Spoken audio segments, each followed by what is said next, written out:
So yes, this is the second session of Beyond the Mountains of Madness, an epic campaign in Call of Cthulhu.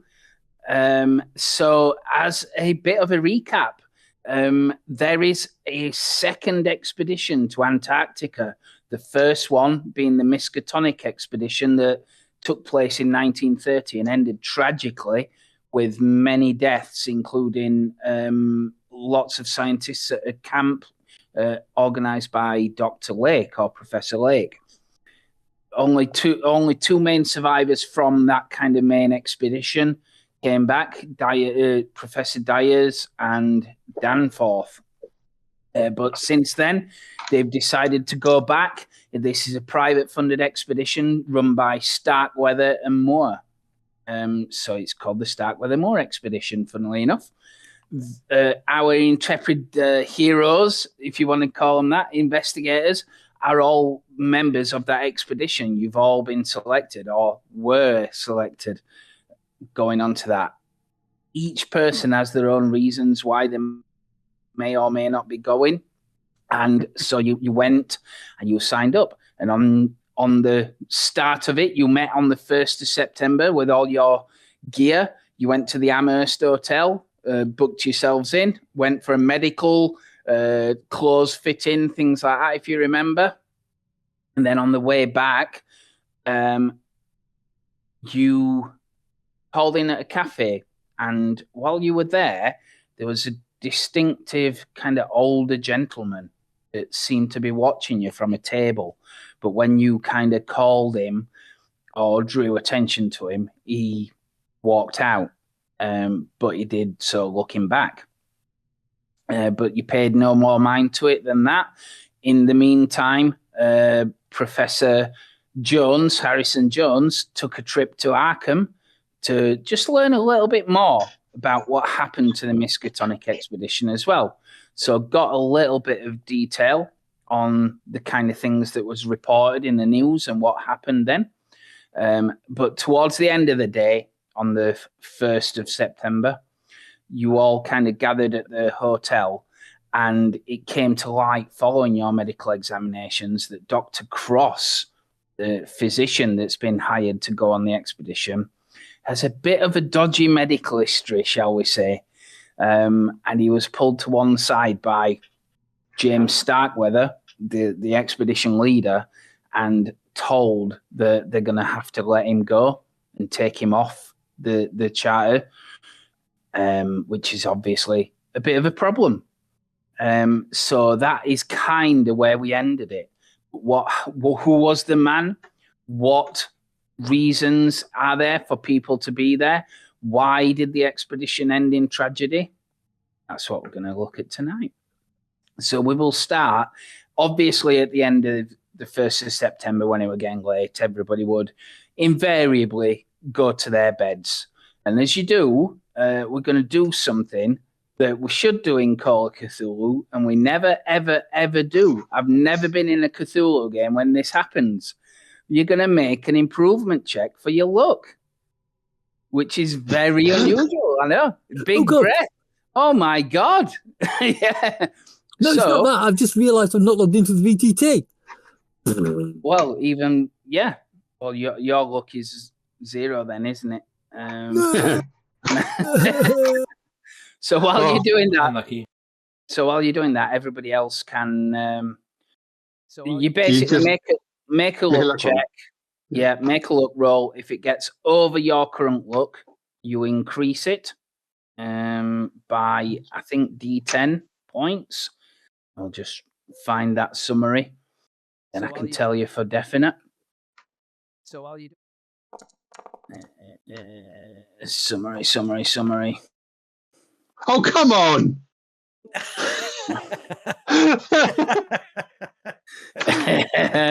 If there's anybody that needed it, it is. It's what is. You get improving by.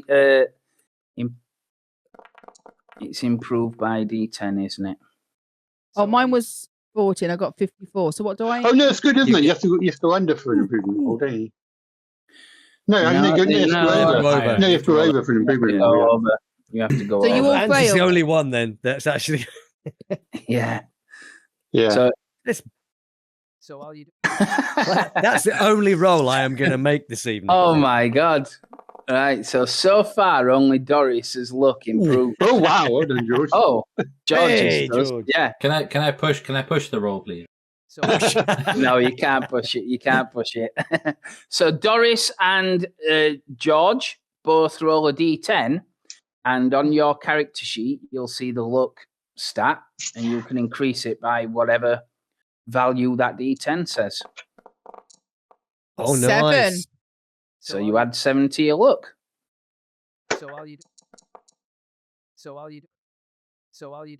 Bad. I'll Indeed, take yeah. it. 7's pretty good. Yeah, Mhm. yeah. Nice. So that is very nice. Okay, let's. So. Oh.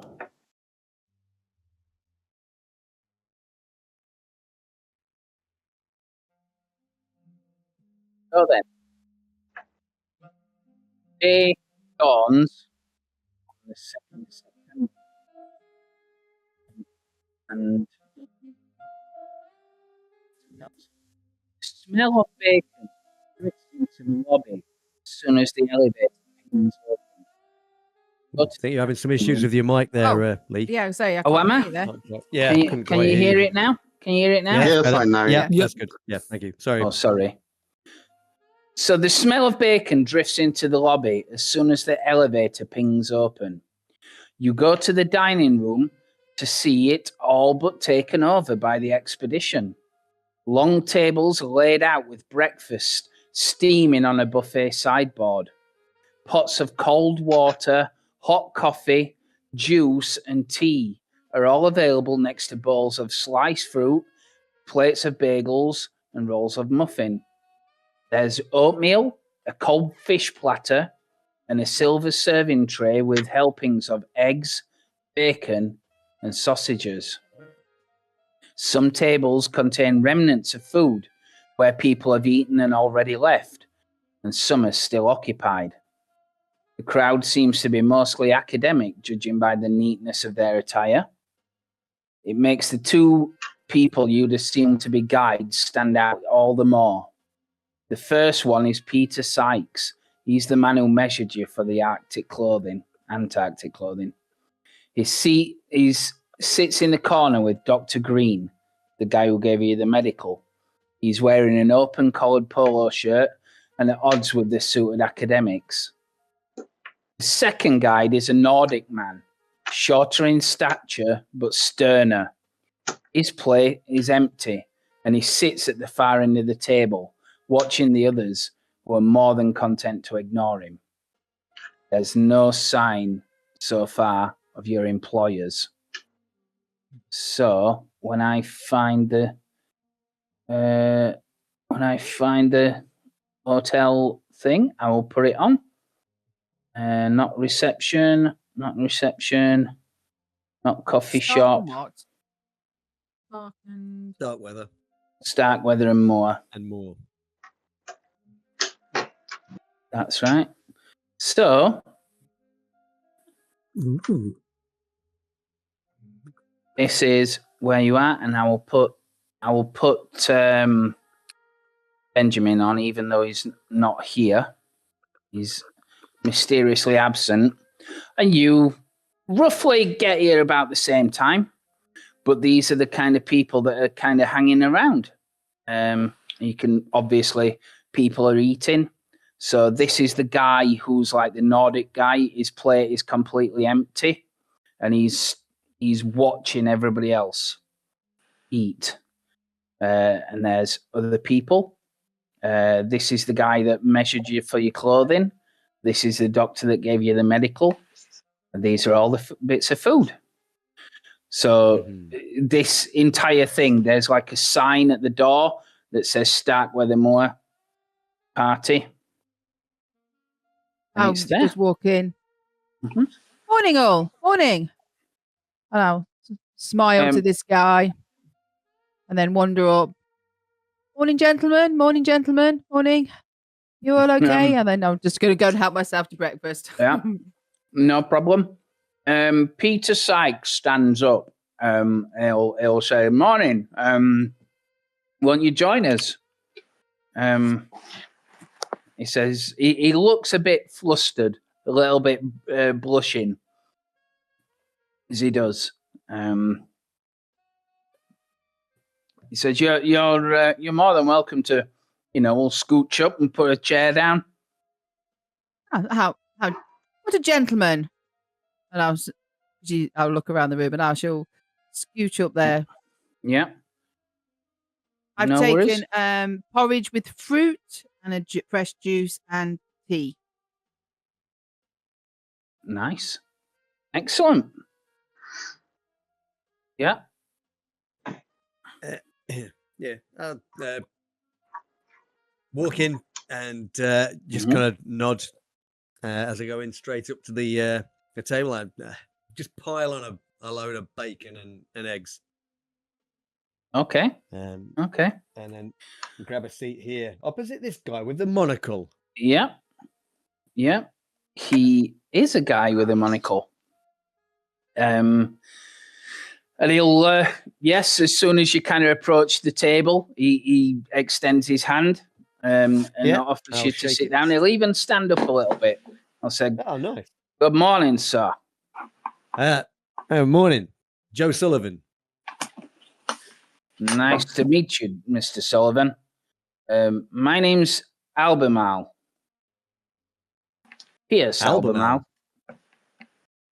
That's right. I'll lean over and go, "Boris, pleasure to meet you." Oh. Turns around, he will shake. Well, he'll actually take your hand and kiss it a little bit. Yeah. He'll say, "Delighted to meet you, madam.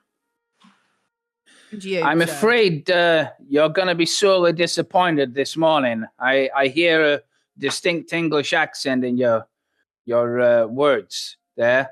I'm afraid there's very little in the way of good tea in this place."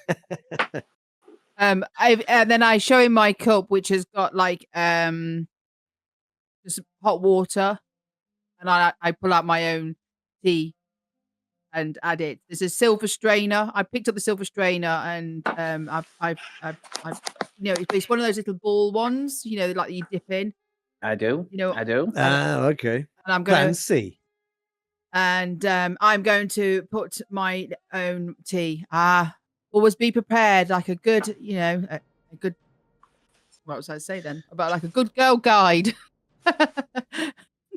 He says, "I heartily agree, madam. If only I took my own advice, that would be a very good motto in my line of work. Surely I was ill prepared on this one. I assumed the Amherst Hotel would be of more class than this." And he kind of sits back down and harumphs, but not at you. He's kind of like looking around impatiently, saying, "Where are those waiters?" It's definitely an American accent that he has there.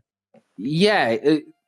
I'm just doing a bad job of it. It's a southern American accent. I was thinking it was the American accent, but I was going to say Albemarle. Sounds French. That's right. Oh, indeed it is, sir.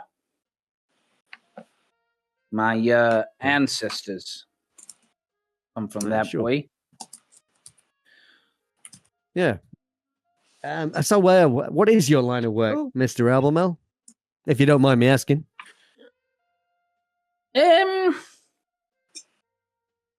Make a credit rating check. Oh dear. Yeah. Oh. Well done. Thank you. He gets you get the impression that he quite likes talking about himself and what he does. He says, "Certainly, sir. I am a foremost premier meteorologist. I've been brought on this expedition to lend my expertise to this proceeding, and I'm most excited to be going on this expedition." Yeah, I hear they have some pretty nasty weather down there. Oh, absolutely. Do you know there's some atmospheric conditions that make you hallucinate down there? It's to do with the ice crystal particles diffusing in the air. It is I haven't heard that. Most fascinating. Let me tell you a little bit more about it. And he starts talking, and everybody, them at the other side, start like rolling their eyes. Yeah. I will not. I will actually be listening to this guy when he's talking about this. Yeah. Okay. So, Harrison, Professor Jones, what are you doing?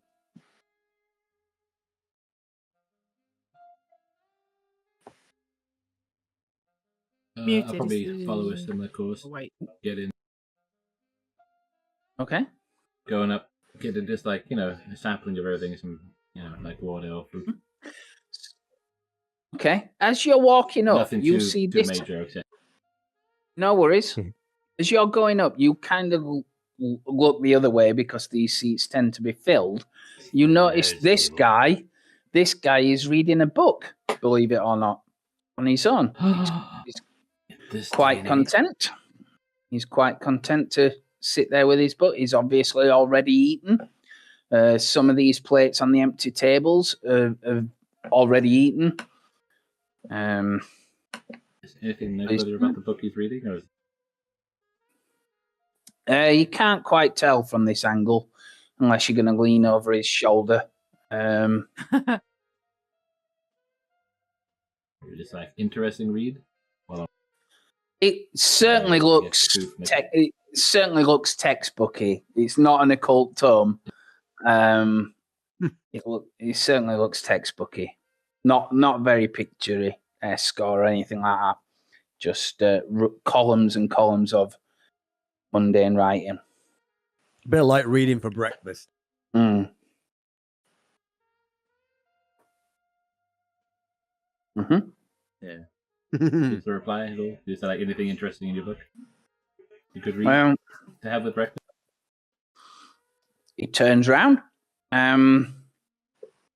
He says, actually, yes. It's a book on Precambrian fossils, specifically cyanobacteria.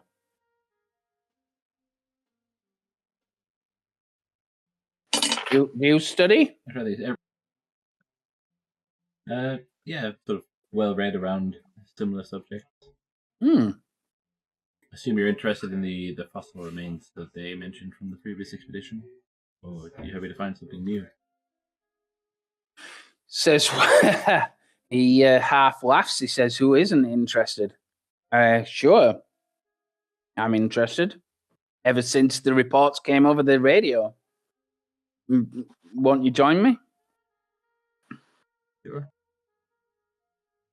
Cool. Yeah. And long, boring. Yeah, exactly. Go into fossils and what there may or may not be over there.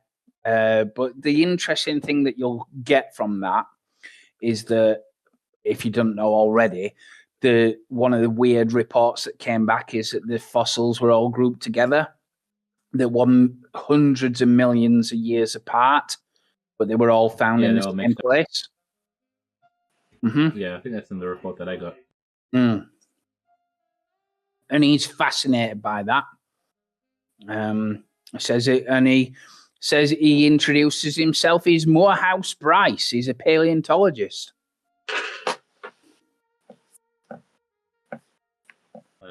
Dr. Harrison Jones. Nice. George.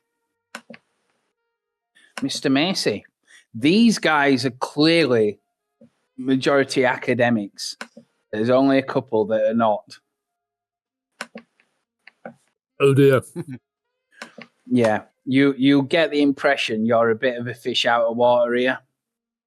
That's fine. I will walk up to the counter at the end, pile my plate high with a healthy breakfast like a working man should have. Yeah. Mm-hmm. Yeah. And then I'm going to go and sit with the only guy here who doesn't appear to be an academic. Yeah. Who is Nils Sorensen. That's right. Nils Sorensen.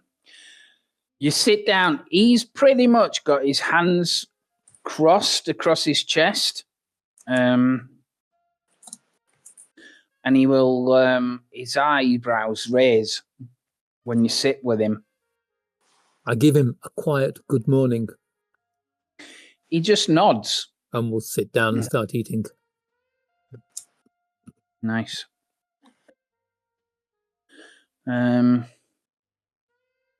He will obviously allow you to do that. Doesn't make any kind of attempt to talk to you or anything like that. Yeah. I got the feeling he wouldn't. Was that why he sat there? That's why I sat Fair there. enough. Fair enough. Go on.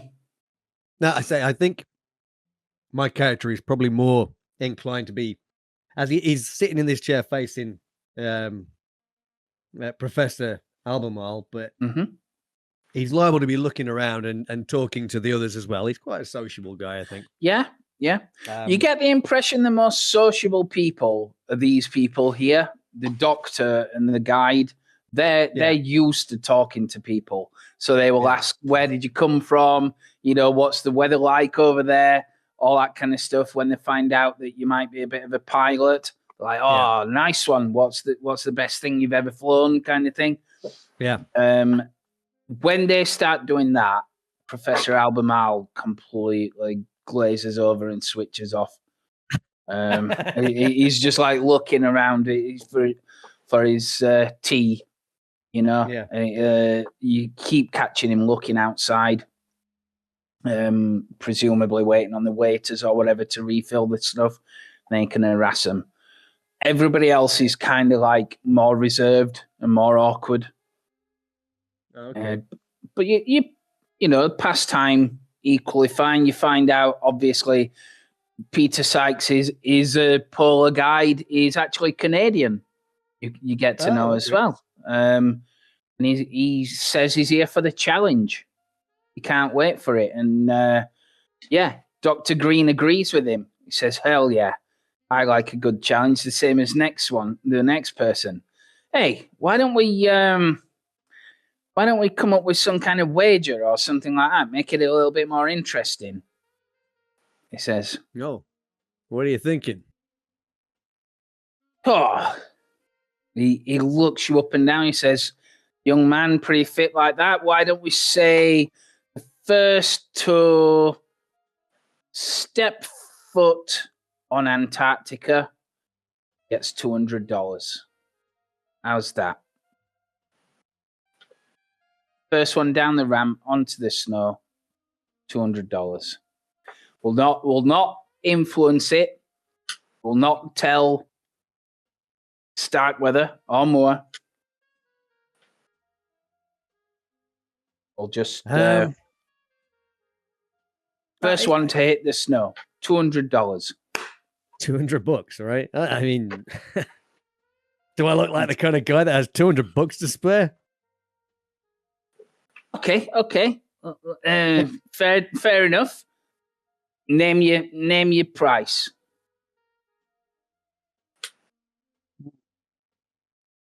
To tell you what, no, let's go with 200. Let's go with 200. That's the spirit. He said. Sure. He smiles. He grins, in fact, and he'll shake your hand on it. He says, "These guys are my witnesses." Yeah. Yeah. Before he shakes, I'm going to stop and say, before we shake, do you know something that the rest of us don't know? Sykes like smirks at it all. He says, no, nothing like that. Nothing like that. Dr. Green says, you have my word as a physician. Completely not the case. Oh, right. Your word as a physician. Yep. Okay. If it comes to like there's anything untoward, like that, then I will forfeit the 200. and everybody can witness it. Yeah. I just think these kind of things can be a bit boring. So I'm just wanting to have a bit of action.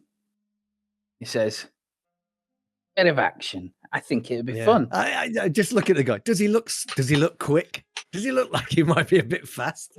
Because I'm going to be racing him down that. He definitely looks as most people do in 1933. He's not fat whatsoever. The only fat person here is Albemarle. He looks quite wiry, but you get the impression he's pretty fit. He's relatively young. He's in shape. You know what? I'll shake his hand. Yeah. Just good man. We're going to be fast friends. I know it. Well, it depends on who wins. True. He says, well, if I happen to win, I'll buy you a drink. How's that? This time we get back. Oh, okay. I mean, that's fair, right? Sure. Everybody has a toast to it of juice. Yeah. Fresh orange juice. And Professor Moore comes in and gets his breakfast. Yeah, no worries. And shortly after that, he'll go and sit there. Shortly after that, Starkweather comes in, banging the door open, striding in. Good morning, everyone. How are you? Ready to face the day and another struggle? Hear about the grand plans we have, I'm sure. We'll tuck in because it's going to be hard work all the live long day while we're here. We've got much to do. I'm looking around then. Hey, should we go and wake Dr. Cross? I guess he's sleeping in. Dr. Green kind of like goes serious for a minute and looks at you all. He goes to his food. He says, "No, I don't think he's on the expedition anymore." Huh? Yeah, and he glances at Starkweather as he walks past. Who will sit with Professor Moore, and they start eating. And Starkweather can barely get a forkful in his mouth before he's asking you guys, "You sleep all right? Yes, all good? Excellent." He doesn't even wait for a reply. Excellent, excellent. That's the spirit. All ready to go. What happened to Dr. Cross? Is he unwell? What's going on? So while you it's like somebody pressed pause. He stopped mid like he looks at you. Moore answers. He says, "Unfortunately, Dr. Cross is no longer on the expedition. He's had to be removed, or he left at the last moment. So I'm afraid he's not going to be here with us." Okay. For the without even looking at him, just tucking into this plate of bacon and eggs. I just thought, I hope you gave him his money back. Start with it on his bacon. Says, well, yes, we'll obviously that kind of business is between ourselves and Dr. Cross, but we will clearly reimburse anybody who can't physically make it, unless he obviously wishes to, promote the expedition.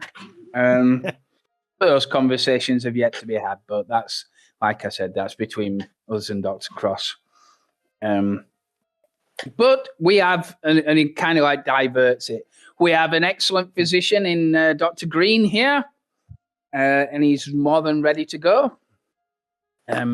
With high hopes. Hopefully, no offense taken, Dr. Green, or intended. We hope that we don't need your services very much.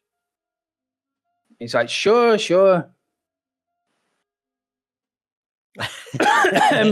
And they try and get back to a normal kind of conversation and just start commenting on the food. And Albemarle will just say pity about the tea, you know. The rest of that kind of breakfast goes with chit chat unless there's anything specific you guys want to do or ask. Nope, I'm totally just I don't think getting I a have feel after of what the we room. did the day before. Yeah, I don't think. Okay, that's fine. I think it's just going to be small personally talk, wouldn't. trying to get to Yeah. know these people. Yeah. I think really. Yeah. So, an interesting, probably the most interesting fact that you find out is that Dr. Green's actually a ballroom dancer. He's practically professional at ballroom dancing. The fact that he will happily, announce and say that he's won awards for it. That's So, about this. Yeah. What's the deal? You chose medicine over stardom? Is that the thing? He says, well, we kind of hard to make a good living as a ballroom dancer, especially after the crash. There's not much in the way of people wanting to, go to shows very much or anything like that. So I turn my talents elsewhere. I've always had a hankering to be a doctor as well. It's kind of like the way that the dice rolled. But I tread the boards when I can, now and again. And this is this. I mean, this is the next logical step, isn't it? Antarctica. What? Ballroom dancing, then Antarctica? That's the next logical step. Exactly. And Sykes is quite sarcastic. He says, sure, that's the next logical step. Yeah. I mean, ice dancing, surely. Yeah, exactly. Surely that's ice skating, I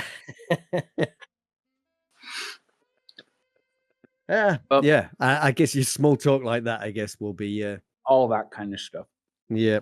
So after that, they will kind of finish up and then start whether we'll say, right, when you're ready, finish your breakfast. When you're ready, meet us in the meeting room, which is just on this floor, a couple of doors down on the left. And that's where they will go. Meanwhile, in the gutter, outside. Wow. That's not true. I'm sure I can find some flop house or something. You can, of course you can. I mean, has he gone already? Mm. I didn't even stay the night. Effect. Yeah. So they basically said to you, we're not paying for your room, and your lodging and your breakfast and all that kind of stuff. If you're not on expedition, can't afford it. And they'll have been apologetic about it, but that's kind of what they said. More than Starkweather. Starkweather had kind of stormed off. I gotta say, I don't think Starkweather would be. He'd be like, come on, give us your key back. Yeah, pretty much. And Moore's more a bit like, sorry, but so yes, like you said, in more of a lower area in the further down Manhattan, because there is locations on the map. There is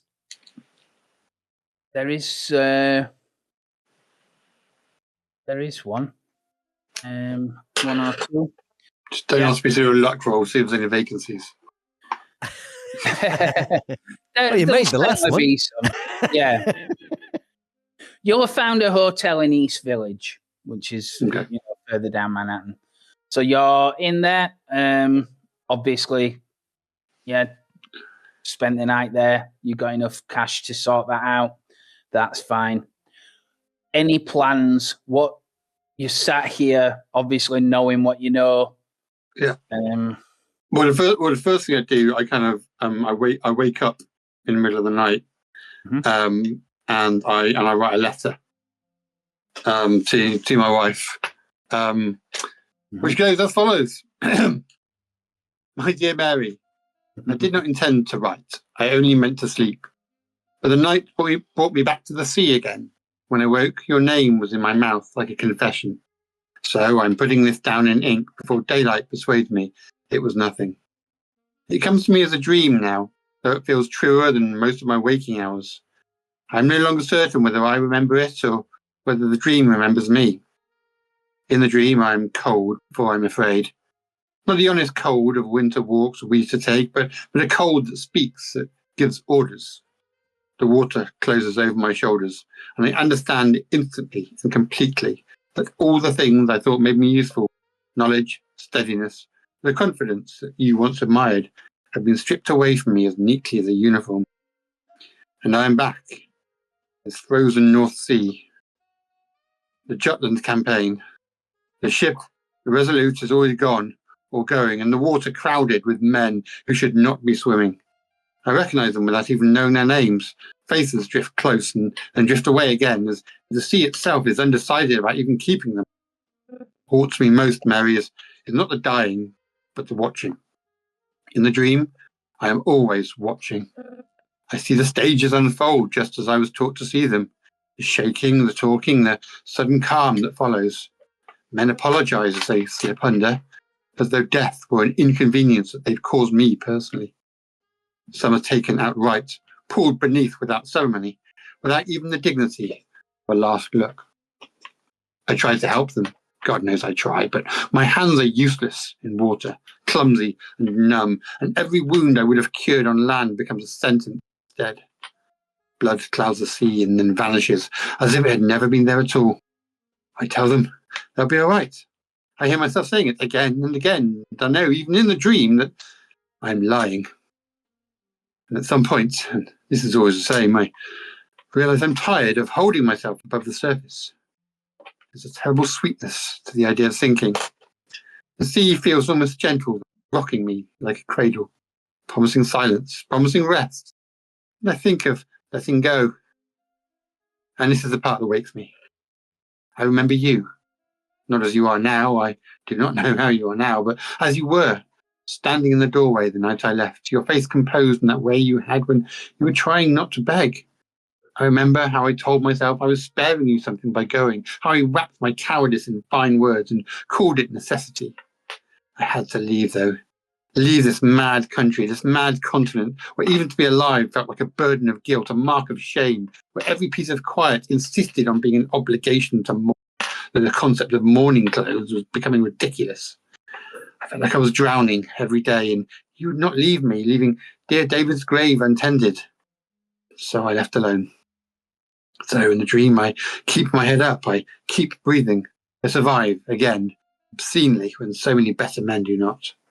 Awake with the same taste in my mouth every time, salt, shame, and the certainty that survival is not the same as being spared. I do not know why I'm telling you this now. Perhaps because dreams are honest in a way men are not. Perhaps because I've spent years running from both you and the water, and last night they found me together. You owe me nothing. No forgiveness, not reply, not even a thought. I abandoned you long before the sea ever tried to claim me. But if this letter reaches you, know that in my sleep, in the one place I cannot lie effectively, I am still trying to keep my head above the surface. As always, I have purchased £200 of English money and sent it to you to do with what you want. Perhaps you could buy some flowers and place them on David's grave for me. Yours, Ben. Wonderful, wonderful. Obviously, that's an emotional letter to write as well, you know. Yeah, but that also reminds me of my recovery time, and the time I spent when I met the American, known then as Francis Lemon, now Frank Lemon, who I am working with. So I I write another letter. Yeah. Does this place have a telephone? This hotel? They will, but it's like one of them switchboardy things. So it's like a public telephone thing. Yeah. Yeah. So I write a note, and I go to the Natural History Museum, and I leave that note asking to be contacted at this number to discuss developments and to arrange a potential meeting place. So you've left the number of the hotel as well on it, yeah? Yes. Yeah, yeah. and then you go back to wait. Yes. That is fine. That is fine. Okay, and then you head back to begin the long wait. On your way back, make a spot hidden check. Time out. Come here. Just seconds. Skills. Spot hidden.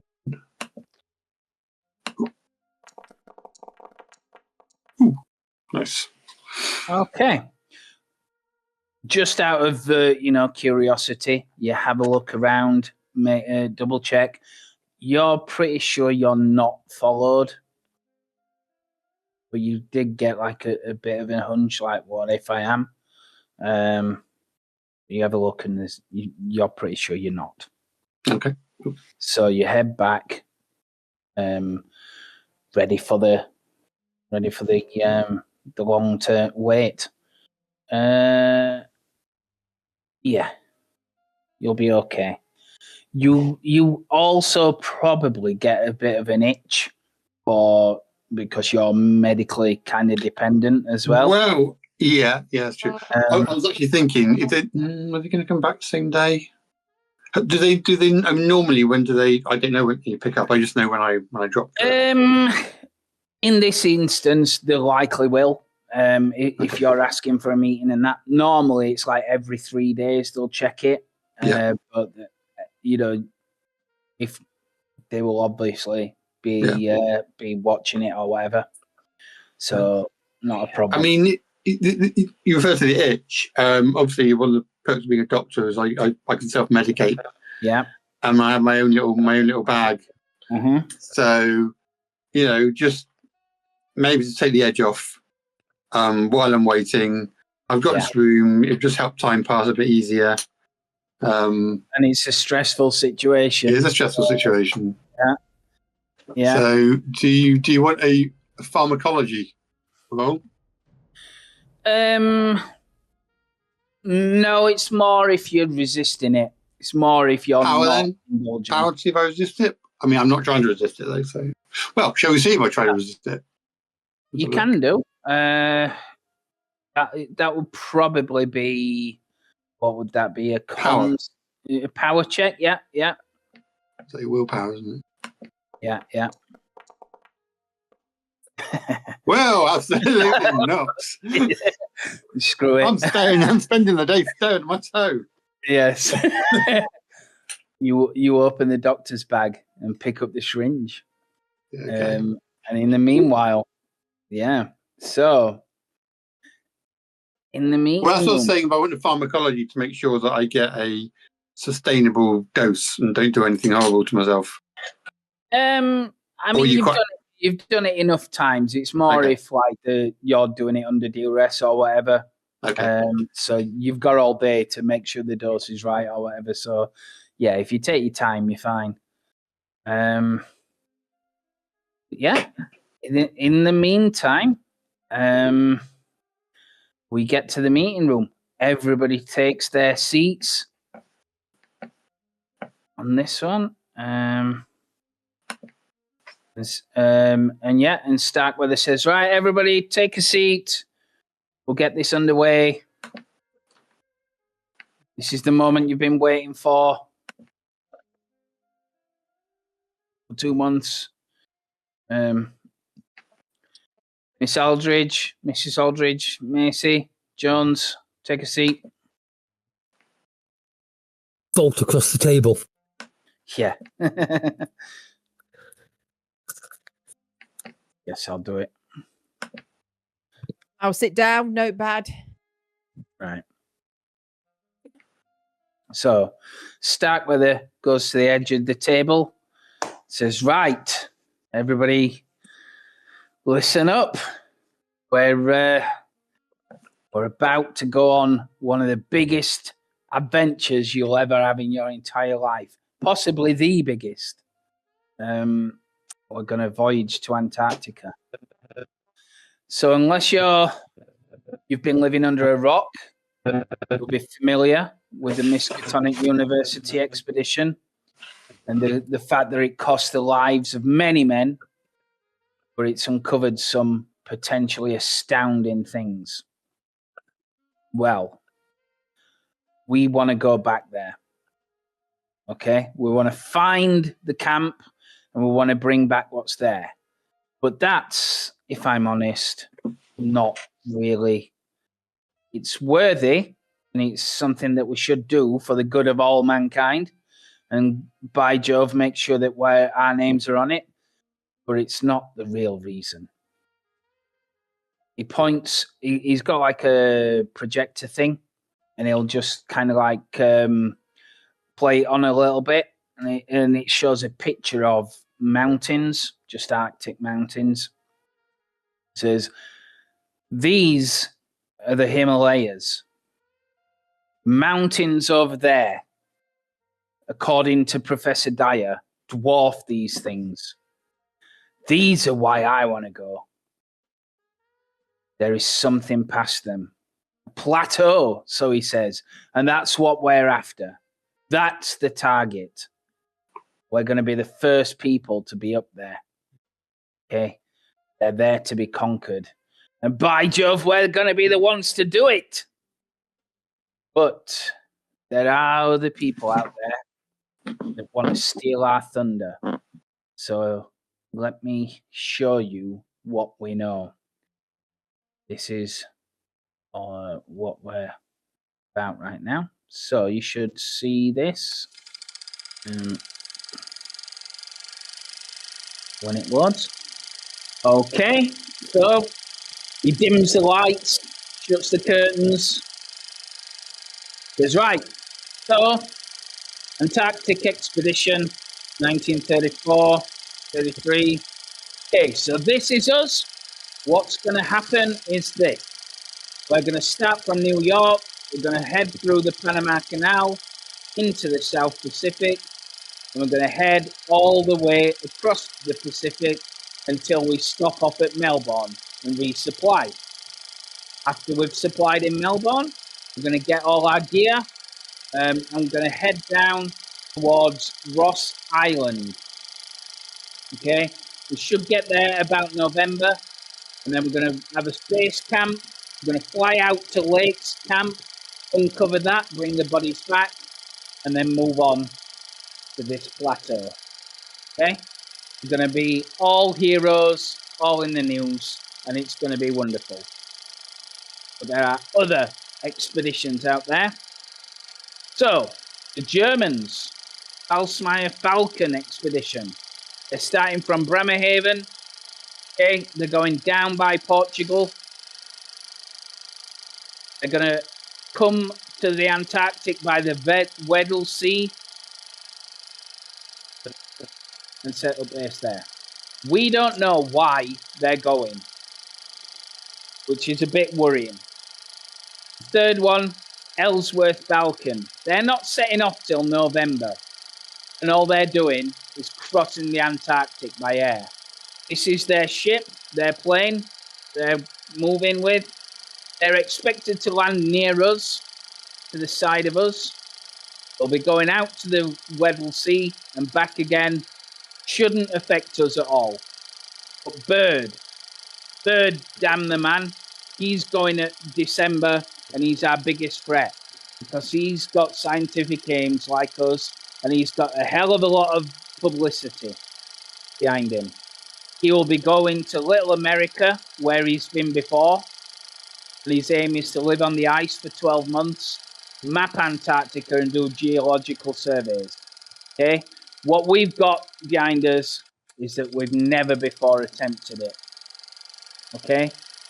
And he turns that off. So we've never before attempted what we're doing. What he's doing is old news. Okay? So that is the plan. We're going to be setting off on the 15th of September. We should arrive, like I said, by early November. When I find me a little thing. Just put me. Yeah. So we should be arriving by early November if the pack ice is good. Unlike the 1930 expedition will be using aircraft for nearly all main phases of travel. We've got 3 large Boeing 247s and a smaller fourth plane, the Fairchild FC-2, and that's already stored aboard the Gabriel.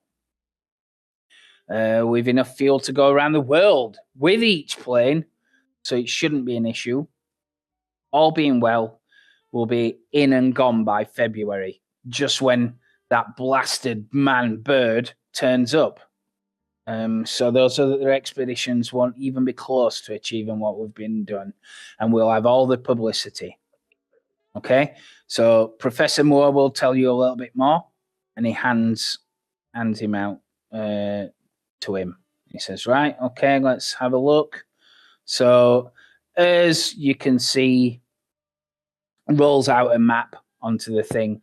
So this is a bit more detail, as you can see, where we think they're going to be. So this is kind of where we're going to be landing. All this Ross Sea area is covered in pack ice, which, depending on when you turn up, can be a problem or not. That's Bird's Camp there. This is where we expect the cross Antarctic flight to take from. This is the German contingent, which, like I said, we've no intelligence on what they're doing there. We can imagine it's government backed, but we don't know much more than that. So presumably they have ambitions like we have, but with them being that far away, I can't imagine that they're going to try and get to Lake's camp, okay, which we believe is there. As you can see, the mountain range is roughly there, where we believe Lake's camp came down close to it. And that is kind of it. So all I can think of is that we're the only ones moving towards this mountain range, which is wonderful news, gentlemen and ladies. So all that needs to be said is that we have 2 weeks left. There's quite a bit to do. Everybody's going to have to pitch in and pull their weight. We've got some more kind of things to load and arrange. So that is where we are. And he pulls out like a bottle of champagne. And he obviously pops the cork and starts getting the glasses. Starkweather will nip out and come back with more glasses. Says, right, fill it up. So let's all have a toast to the launch of this expedition. This is a day that will go down in history. And they'll even get a camera out and say, why don't we have a photo? The only person that's not particularly happy, unless you're not, is Sorensen. He's miserable like he always has been all the way through breakfast. Mm-hmm. But they'll gather you together and they'll say, let's have a photo, raise his glasses, and it's like a big radar on the small camera kind of thing. And then he'll say a toast to Starkweather Moor. Starkweather Moor. Ding, ding, ding. Starkweather Moor. Says right. Rather early, but I will do. Rather early, but I will still have a bit of a sniff there. Go on then. Yeah. It says, right, that's the last alcohol to pass your lips for the rest of the day because we're going to be so busy. I'm going to hand out some manifests. If you guys, and he'll start like dishing out roles and responsibilities and stuff like that. He'll ask the 4 of you that's left, says, right, I want you to kind of start going through the manifests and make sure that we've got everything in place properly and everything is where it should be, okay? Sure. So he will show you this one first, which is right. Shows you this is the first one. Obviously, there's a stack of papers. This is something that may or may not stick out to you. Just as a bit of fun, see if you can figure out what's wrong with it. Just as a bit of fun. Okay.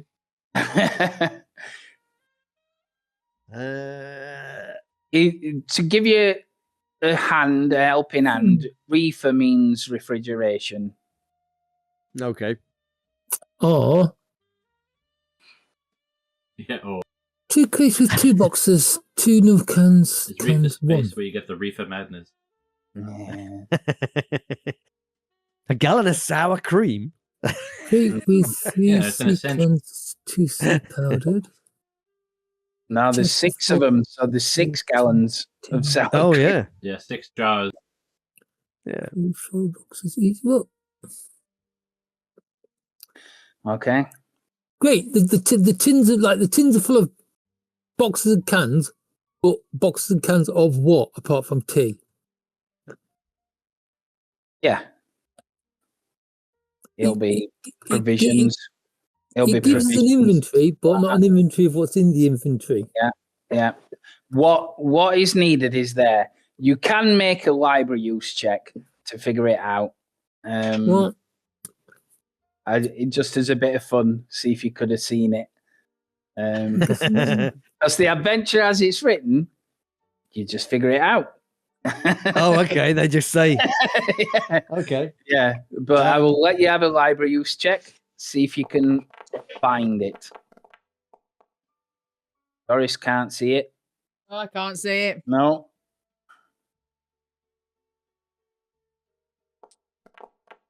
There's enough bacon. 90 blocks. No. This is to be eventful. Oh, fine. 22 boxes of a dozen crates. Yoink. Poop. It's a lot of crates. Oof, Yeah. not a chance for my library use. And Whew. 192 crates with 90 blocks. They're just blocks of ice. Right, okay. Yeah. I'm there's hoping when Yeah. it's blocked. 5 sides of bacon. You're refrigerating the baked beans. Baked No, beans. 192 crates with 90 blocks. That's obviously blocks of cheese, which is the perfect amount of cheese. Yeah. Yeah. I don't want that. There's- 2 crates with 4 boxes each. What the hell's that? Okay, crate W, 2 boxes. 2 cans. Cans of what? 1 crate. Yeah. 3 cans. So that is not what it is. Okay. So you don't need to necessarily think about that. Crate with 3 sea cans, 2 sea powdered. 22 boxes of a dozen crate. What's that Yeah. 4th one down? There's that I can't quite read the Well, crate with 4 boxes each, and then E something Cans. cans. What's that meant to say?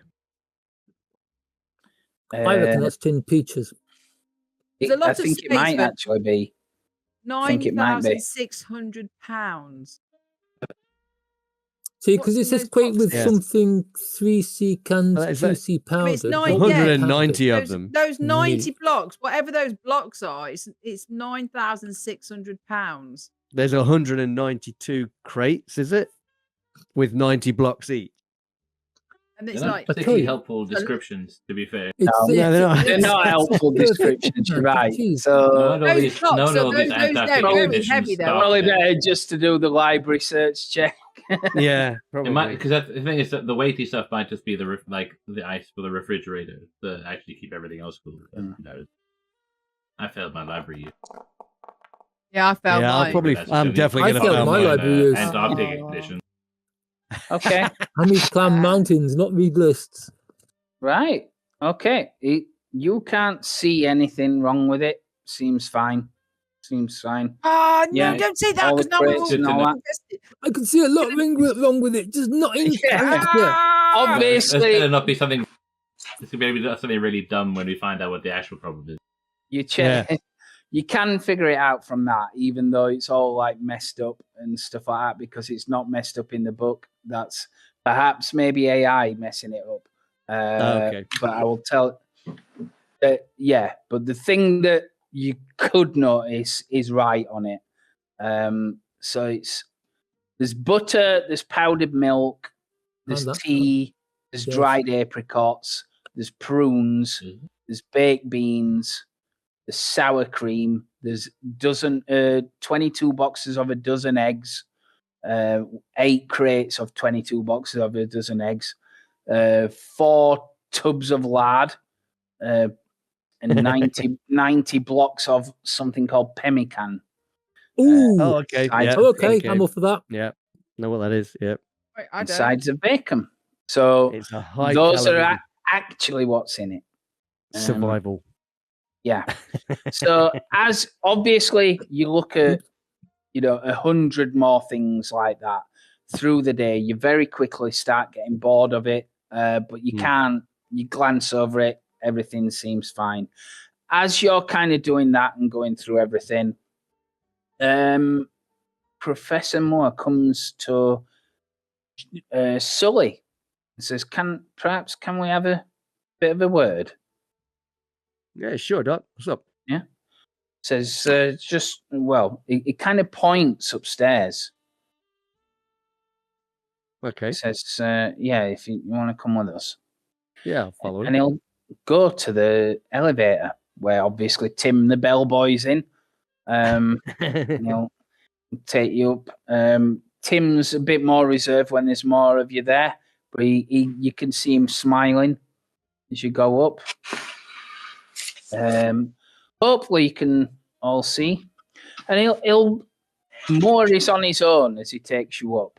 And he'll sit you down in the waiting area. Yeah, where you were last time. Says, how are you doing, Joseph? Yeah, I'm pretty good. How are you? Good. Yes, very good. But as I've just said, downstairs, lots to do. We're kind of pulled out. So there was actually a favor I wanted to ask you. He's a bit hesitant when he says, this isn't the money thing, is it? No, it's not money. It's more of a task. He says, we've not announced it yet, but the Gabriel is quite a specific ship, and with him only taking one ship rather than 2, we wanted somebody very capable who knows the area and can navigate the Antarctic waters pretty well. So we've actually engaged the services of Captain J.B. Douglas. And he pauses to see if you know who he's talking about. Okay.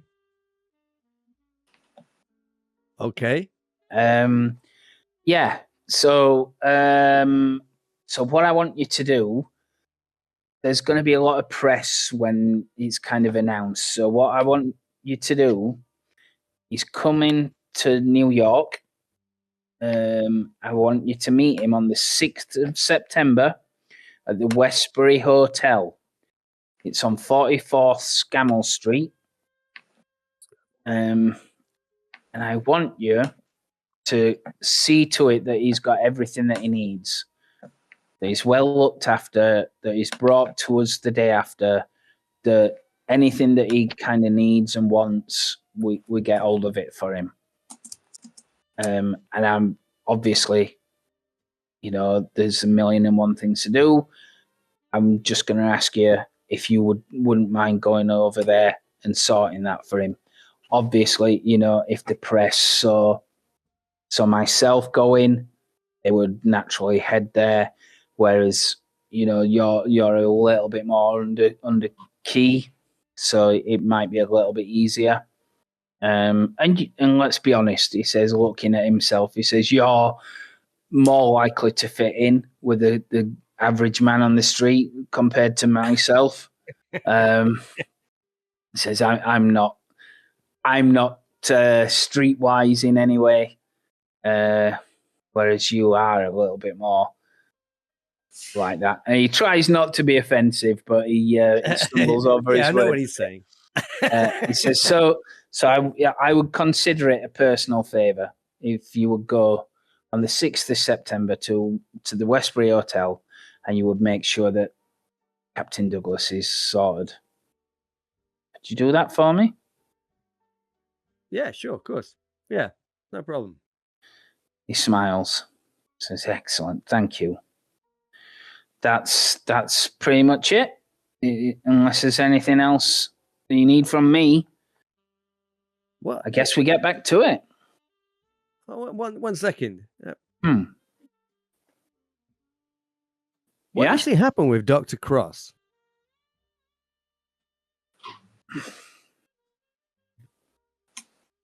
He opens his hands. He said, well, like I said, that's kind of between Dr. Cross and yourselves. I can't really discuss it. Needless to say,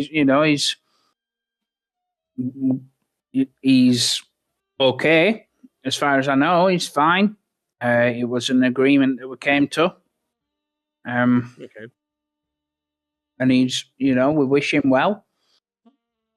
He's just not going to be able to come on the expedition. You're from Miskatonic, right? Mm-hmm. That's right. I studied there. I taught there in the geology department. Did you know Professor Lake?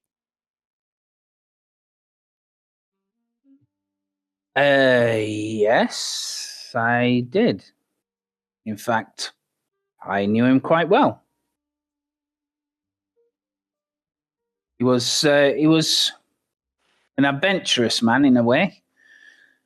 I liked him. We went on a few expeditions together. In fact, as it happens, I should have been on the Miskatonic expedition.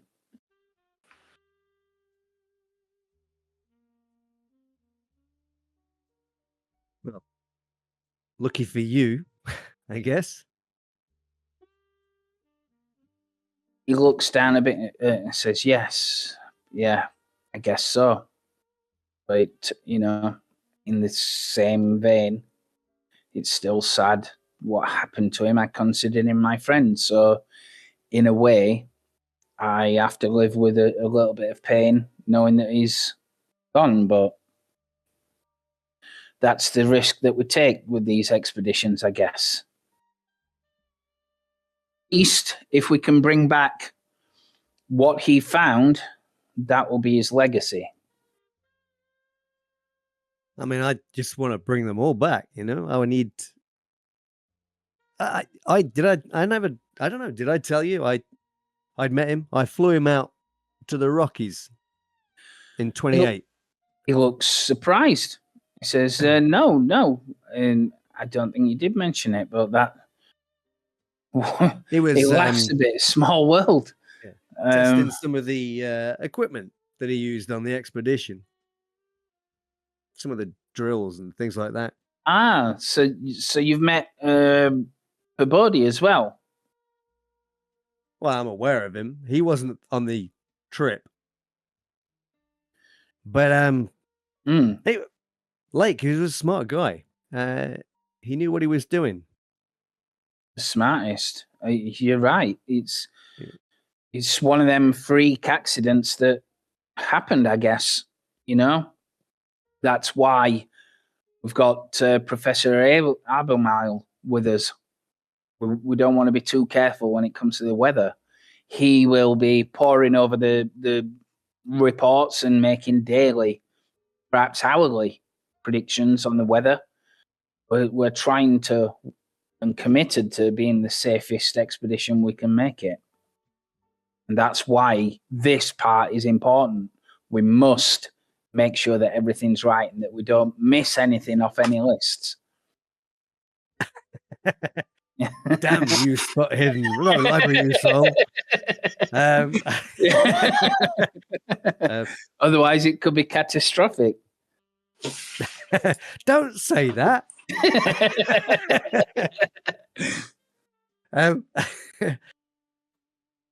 Yeah, I don't know.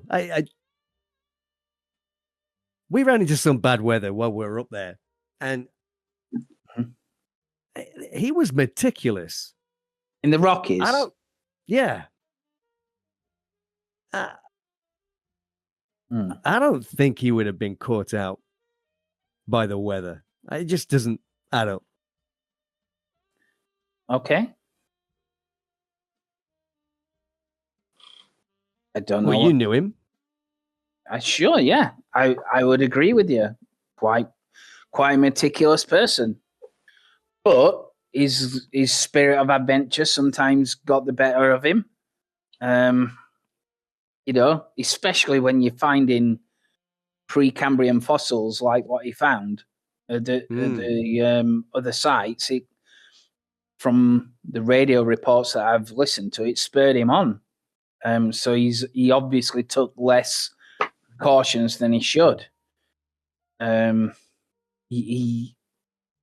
you listen to the reports, Professor Dyer was calling him back and urging him not to go further towards the mountains, but he did. He disregarded the warnings and went. And to a degree, it paid off. It was just bad luck. But it ended the way it did, and a tragedy. Yeah, I guess sense of adventure can lead you down some dark paths, right? Nods and says absolutely. But this is the nature of expeditions. It's quite a few thrill seekers aim to use them to perform the ultimate test, man versus nature. Yeah, I'm sure you have. You're not thinking of anybody in particular when you say that, but he smirks a bit and says, "Yes, James is quite excitable about that kind of stuff, but I assure you, he's one of the best there is. That's why I went to him first." Well, that's none of my business anyway. As I said, if you could go on the 6th to welcome Captain Douglas, that would be most useful and beneficial. Yeah, sure, I can do that for you, Doc. Thank you. And he'll kind of go to the door, open the door, and say, "Thank you. Yeah. This is his office." And he'll not follow you out. He'll not follow you out, but he'll send you back downstairs. Yeah. Okay. Okay. Wander up. So, right. Meanwhile, at the hotel on the Lower East Side, there's a phone call. It comes through to your room. You've got a phone in your room, but it's done through the operator and its reception. So you've got a phone call. Okay. Okay. Yes, I'll take the call. Yes, thank you. No problem. As soon as the male voice on the other end comes on, says, "Okay, tell me what you've got." I'll need to meet. Can't talk on this line. Fair. Shall we say Grand Central Station, 30 minutes? Yep, I can be there. Okay. And the line will cut. 30 minutes later, head to Grand Central Station. Very busy, lots of people about. On a bench, there is a guy dressed in a federal suit with a hat, fedora. Is it Frank? It is Frank. It's Frank. Okay, cool. It's Frank. He's got a paper under his arm. that he'll put there because he's been reading it. And as he saw you coming, he put it back. And he's like, right, yeah. Meets with you. Says, let's sit down here. Obviously, pick the location because it's so noisy. Yeah. I'll say, what's going on? So so first of all, there is a rival German expedition. I know what the vessel is. I know what its first port is. I know what its second port's going to be, and the route. So that's key information. To get access to more information, to get on the vessel and be embedded within the party. Mm-hmm. The trouble is, they've just kicked me off the party. They've kicked you off the party? They have, yeah. So I've got a few suggestions. So basically, they have first thing is to just kind of have a conversation with them and say that, the government would like this man to attend. If they resist that, then we can obviously use the port state detention authorities and say, well, we can do some elaborate examinations on a vessel and delay it for weeks if that's what you want until he's involved. Or a more extreme example, there's another physician on board, and he could be temporarily detained for un-American activities, meaning that they would essentially be travelling without a physician who wouldn't be able to drop things and be available at the last minute, whereas I could come in as a desperate opportunity. So whatever the government decides is appropriate, they're my suggestions. How much of a problem is this other physician going to be? In terms of what, sorry? Is he... Obviously, you're a physician, so you're obviously a wanted kind of position in that. Yeah. Is there going to be like a viable competition between you guys? Is Starkweather going to... I mean, I'd imagine based on the previous expedition, they split out into two groups anyway. So it's quite likely they prefer to have two physicians so they can split into different routes if people fall down holes or get attacked by penguins or whatever. So I think they would prefer to have two physicians on board. That's fine. We don't want to draw any more attention, and obviously the safety of the expedition is also to be taken into account. Absolutely. I can sort this.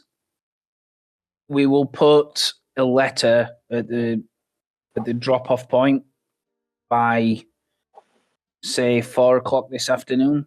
You should have everything that you need on it. I would advise that you take it directly to Starkweather, deliver it into his hands, and just know that he will pretty much put you back on the expedition. Thanks, Frank. No worries. Just take care of yourself and try and keep your nose clean. We don't want any more attention on this than we can handle. Yeah, absolutely. Yeah, clean's always for us, me. Mm-hmm. Good man. Says we're counting on you. Absolutely. Yeah, that's true. If there is a second expedition, then we could do with knowing what it is, and as much as we can about it. Okay. So he says, "Sit tight. It'll be there at 4 p.m." And that's what he does. The rest of you guys, Sully presumably goes back down to see you. You're still looking through the material. Takes up pretty much most of your day till about 3 o'clock in the afternoon to go through stuff. Then you get, as that happens, you're kind of like waiting on things arriving and all that kind of stuff, waiting on things being delivered. So you find yourself with a little bit of free time. Obviously, meals are provided throughout the day. Normally, in the case of sandwiches, rather than like a full spread for dinner time, and it's up to you what you want to do for the rest of that day. Perhaps nothing. If there's nothing specific you want to do, that's cool.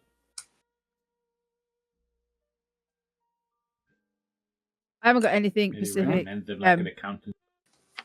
of such. Okay. I think No, Adam made like notes of the maps and stuff like that. So I've got my own version of maps, which when I go to my room in the evening, I will add them to my Yeah. notes and draw them up correctly. But apart from that, So there's I'll probably take my so there's evening things meal like and that's cool. yeah. Ju- so I evening mean, meal just to and- give you some ideas, there's stuff about your agendas, there's stuff about like finding out about maybe you want to find out about different people, maybe you want to look into different things. But like I said, you don't have to do any of that. They're all optional. So that's fine. Doris is quite happy pulling the maps together, getting everything squared away, doing her best for the expedition. Is fine with that. Mhm. Okay. Yeah. So as directed, 4:00 kind of comes around. Go to Natural History Museum. They're getting ready to close, but sure enough, you go to your drop point, and there is a letter there. Fantastic. Okay. It's addressed from Mr. Starkweather, James Starkweather. Got no address on it and no postage or anything like that. But you notice on the back of it, it's got a stamp on it from the office of the president. Okay, great. Okay. Friends in high Well, the places. presidential seal. Anyway, yeah. E pluribus unum. That. Okay. Well, I will return to the hotel, hopefully with my Yeah. carrying my bags. With, Yeah. hopefully. It's good. Although it might not be they might say they're not going to put me up, but they'll have to go on the thing anyway. Cool. Okay, so I'll go to the hotel. Okay, yeah. I presume everybody's kind of like, finishing up their work for the day kind of thing. Yeah. And you'll Yeah. see them all kind of milling about, in various places in the Head hotel. for a Really hotel much. bar. Yeah, I'd done Yeah. my maps and my notes very Yeah. efficiently, put them all away in my room, Work is done and for then the gone day. down. Time for a Yeah. pint Exactly. Evening 4:00. meal, then of Pop over to the horrible bar for American beer. Yeah. nice me put sherry. I'll put the reception on, even though you're not quite at the reception. Yeah. I mean, do we see? Yeah. I mean, it's a arriving. big deal that Dr. Cross will arrive. Yeah, Okay. I guess. Everything just goes silent. Yeah, I Yeah. guess. Yeah. If we're all sat together. Yeah, let's And say it'd this be like, is like the bar. Let's say this is like the bar thing.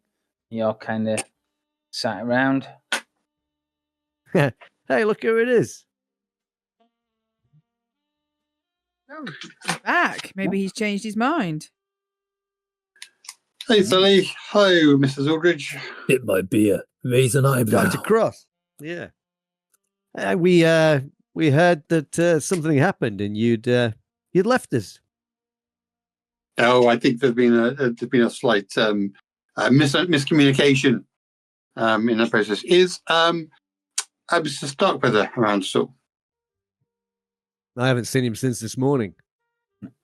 Maybe he's with Professor Moore, 5th floor again. Maybe. Are they?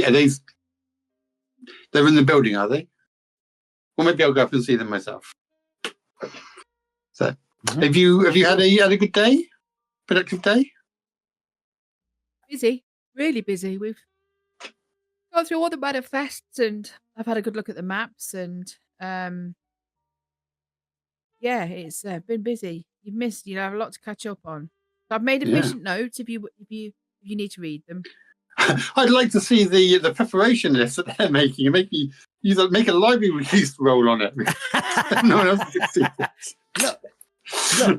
I've been told that we've got nothing to worry about in that. Oh, well, there we go. Then. No need to second check that at all. Then. Yeah. Fine. Yeah. I mean, we like I say, we haven't seen. I haven't seen Dr. Moore since earlier today. He was up in his office. I don't know where Mr. Starkweather is. Mm-hmm. Well, let me see if they're up there, and I'll pop my head in and say hello. So I'll do that. I'll go up to the 5th floor. Okay. Indeed, you go to the 5th floor, go to the meeting room. The room is shut but unlocked, so you can go there. There's an antechamber kind of door to the place, which where's the 5th floor? It's here. I'll pop you in. Pop you into it. Obviously, Sully's not quite there, but no. Yeah. So you're kind of there. Yeah, and you knock on the door, and sure enough,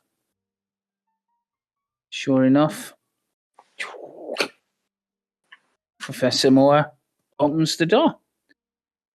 He looks shocked that you're there. Says, Dr. Cross, what are you doing here? I have a letter for Mr. Starkweather. Hand it to him. If you could pass it on to him, to be appreciated. Don't worry, I'm not suing you. He looks around. You hear Starkweather beyond the door says, "Who is it? Who is it? Tell them to go away. Can't they see we're busy? If it's press, send them on their way." He says, "I'm sorry, Doctor, but you know the situation. It's regrettable, but we can't have you on this expedition." Just hand him the letter. I'll be downstairs in the lobby.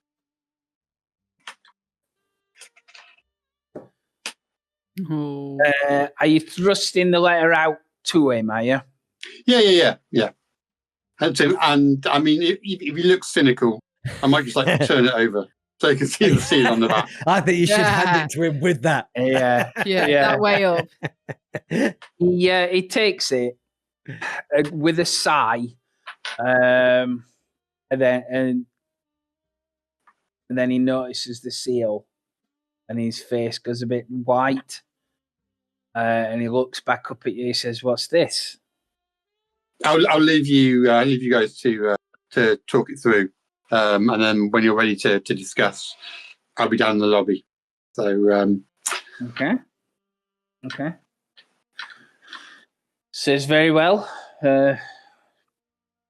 but please know that we're very busy people. So, of course, you understand if we don't come down. Yep, entirely.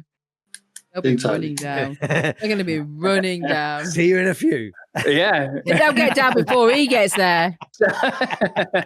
He will watch you leave. He's not closing the door till he sees that you're going out into the corridor. And then you hear the door gently close. You head back down to the bar area. These guys are still here. Yeah. Right. Yeah. Get this man a drink. So do we know anything else about the expedition then? Yeah. Any more information come out? Yeah, they showed us a little film this morning.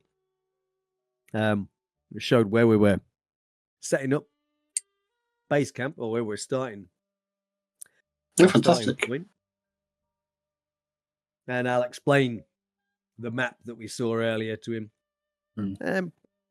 I think Sully's probably seen a few maps in his time.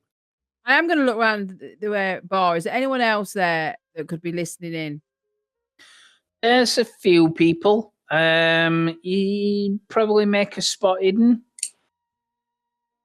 I'm going to put my hand on his leg as if to say, be careful what you're saying. And then as I do it to shut him, I'm going to look round. Yeah. Yeah, past that and look round the bar.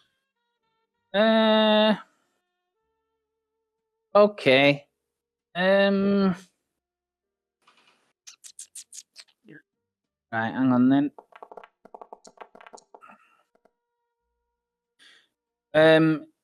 Yeah, just kind of see random people like these around the bar. There doesn't appear to be anybody paying too much attention. You do know that like the doorman and the hotel staff do a pretty good job of keeping like the press out and the people like that away from the hotel. It's kind of off limits. So everybody in It's kind of, here. I mean, it's kind of like because these doormen or anyone could be bought off for information, and I just put my hand on Sully's arm gently and just say, maybe not tell them too much of the information. We never know what ears could be listening. Yeah. And then I'll say, Benjamin, sit down and pull him in closer so it's a quiet conversation. Yeah. And I'll have my notes of the maps and whatever, and I'll say, going, and I'll just put them down. So I'll let Sully carry on. Yeah, and I just kind of, I'll probably be a little bit more vague after Doris has kind of said that. Just explain in the vaguest, the barest terms that what we'd learned. Okay, no problem. As you're getting coming along now, as you're getting to the end of that explanation and you pose that question, you see Starkweather storming into the bar area, looking around frantically, and followed behind him rapidly is Moore, and Starkweather just storms forward, clutching in his hand this crumpled letter with the envelope. And he walks up directly to Cross. He says, "What's the meaning of this, Doctor? I demand. Are you trying to strong-arm me, are you?" I mean, the letter speaks for itself. You have to be incivil about this. You think that you can strong-arm me into letting you back onto this thing, do you? Well, it's a disgrace. You know how much money we've put into this expedition? Not going to have you ruin it or endanger people. No one's going to be endangered. You've got another physician. Says, I don't like this kind of approach. And more kind of like touches him on the shoulder, says Starkweather. And he kind of collects himself as his voice rises. And he looks around and notices everybody's looking at him. And he collects himself a bit and smiles. Says, right. You'll get your way then, Cross. We'll take you on this little jaunt. Mark my words, I'm watching you. If there is any slip up, then you're out of it. And I don't care who you have in your pocket. I don't know where you've come from, but I'm going to make it my personal project to find out. And he kind of like then just turns on his heels and storms off, and he says, Moore. And Moore just kind of shrugs and turns around with him. Goodness me. Walks off back upstairs. What was all that about? I'll sort my own rooms out. It's fine. That was pretty dramatic. Well, they determined that there were two physicians on board, and that was too many, and they were trying to cut corners. And so basically, I had some friends of mine point out that it would be incredibly unsafe to only bring one doctor in case something happened to that one physician, and they had to bring two on. So obviously Starkweather didn't like that. But it's what happens when you have a private expedition that doesn't have the benefits of university or governmental experience. You just have to remind people of these. Well, yeah, sure. Mhm. But the important thing is, and the important news is, back on the boat. So Yeah, sure. I think I probably won't be joining you for breakfast. So, what kind of preparation work's still ongoing there?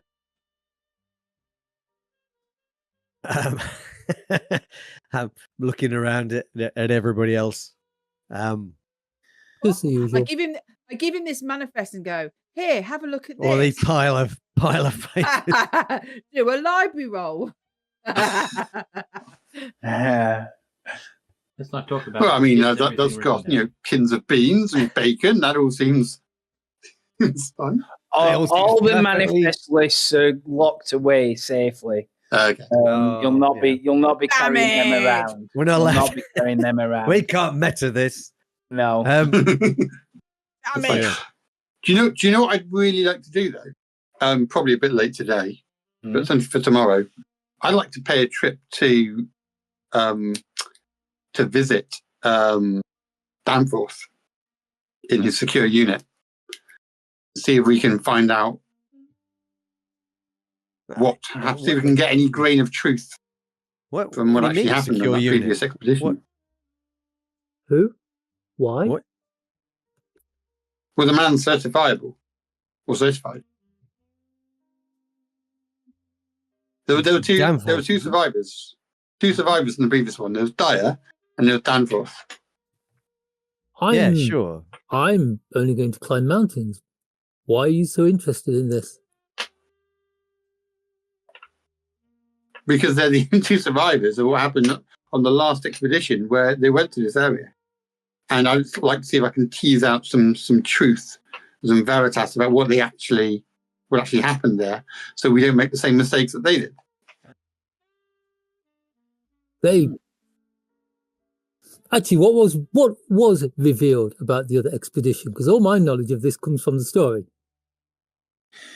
It's if you look in the Discord thing, it's there, but I will share it here as well. Oh, is it?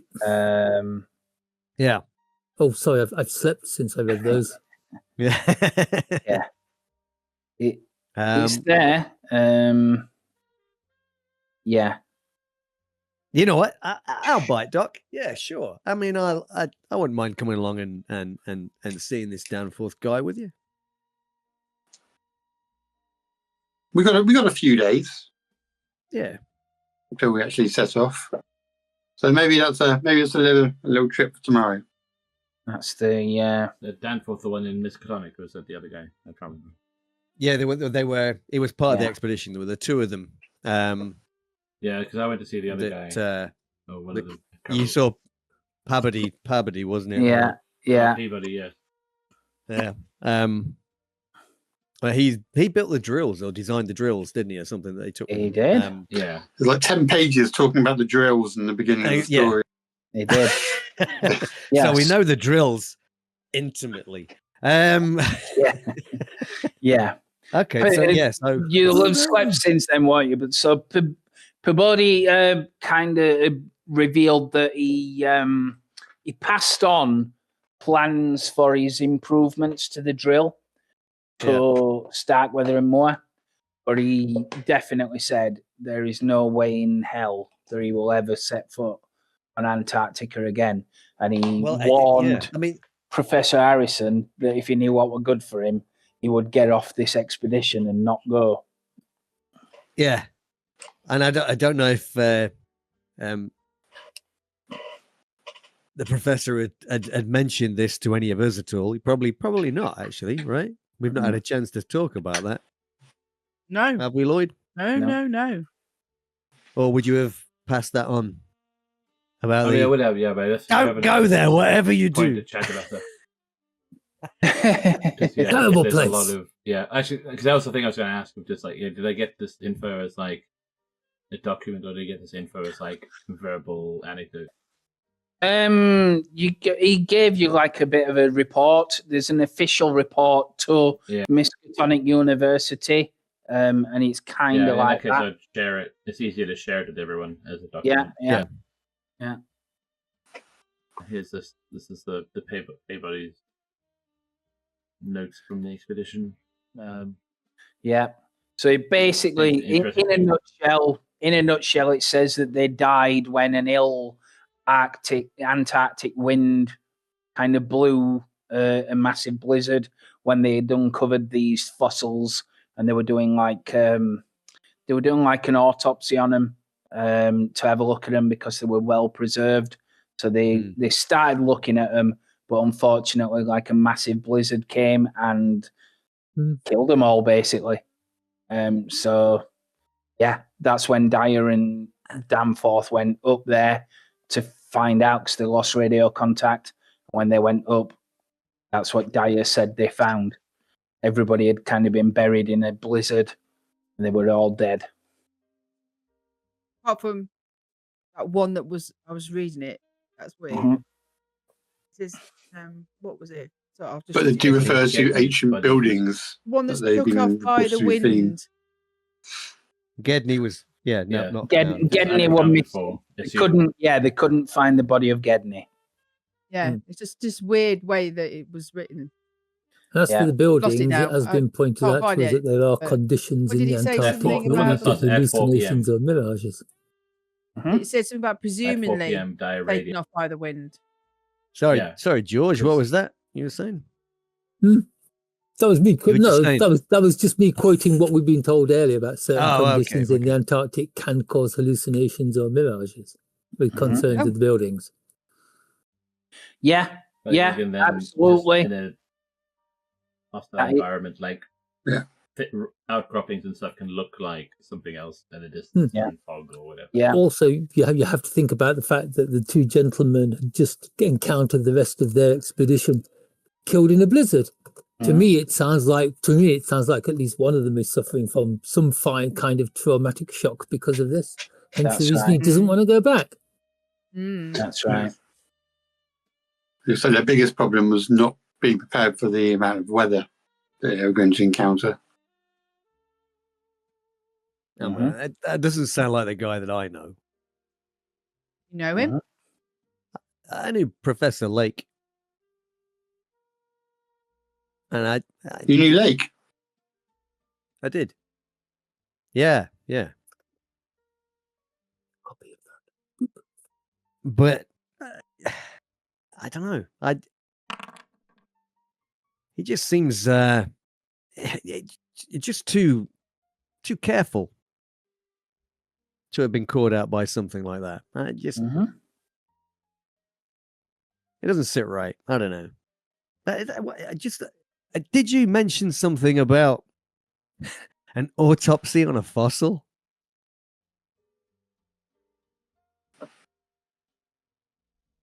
Yeah, Lake dissected one on 24th of January.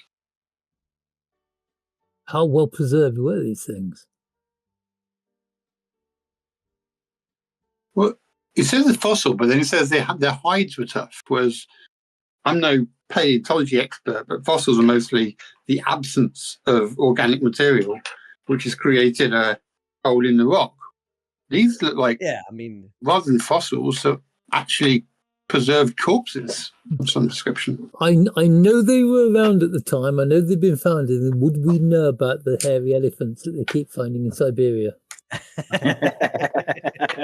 There'll certainly be instances of like the bogman, and stuff like that. Yeah, mummified remains kind of thing. Yeah. But I don't know if they class them as fossils. I don't know. Like you say, paleontology, that's a different field. Yeah. I mean, I just thought that fossils are like rocks and shit. Well, I don't say that, but rocks and stuff. Well, indeed. Yeah. Interesting. But I think it would certainly be useful So, I mean, I'm not messing. Am I here? We know that Danforth is committed, and we know where he's committed. Yeah.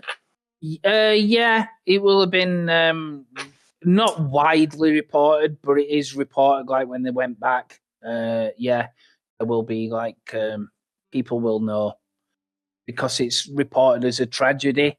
Yeah. You know, if they came back celebratory, then it probably wouldn't be reported. But because it was a big tragedy, people generally know it were over the news.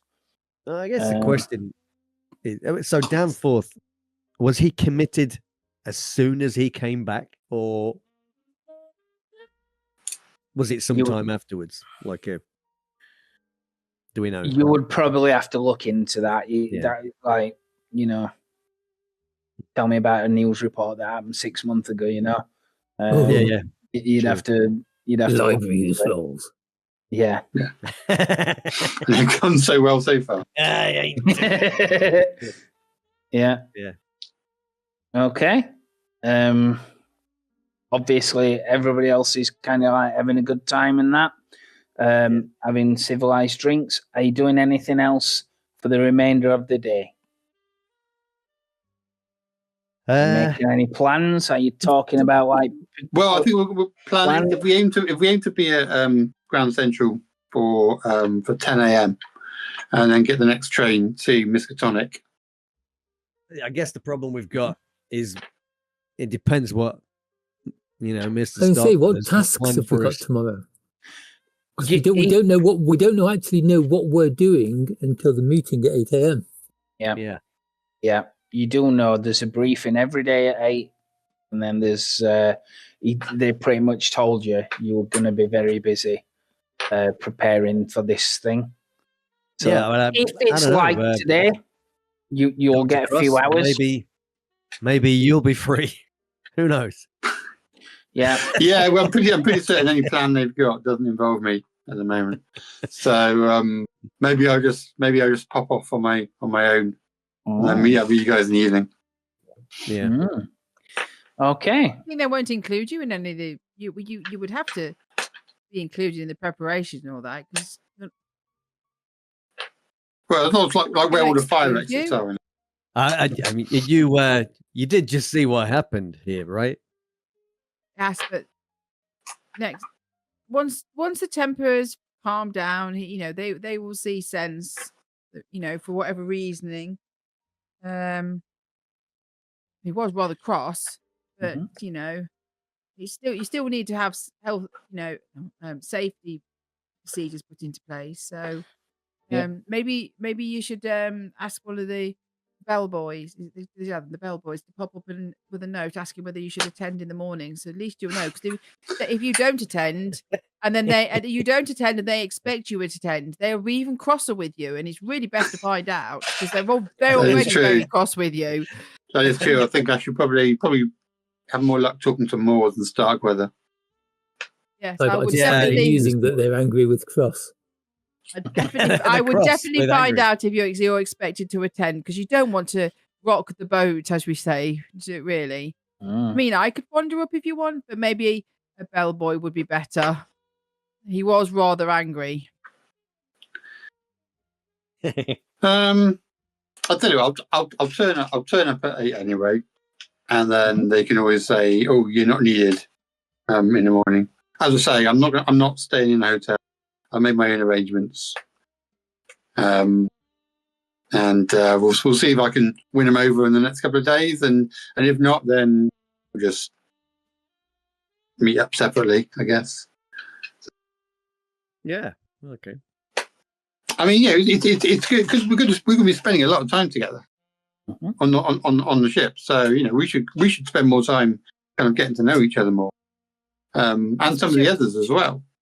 Have you met any of the other guys who are on the cruise? We met a couple of them for breakfast this morning. They seemed very pleasant, very personable. It was there was a meteorologist. He was very friendly, and a paleontologist was there.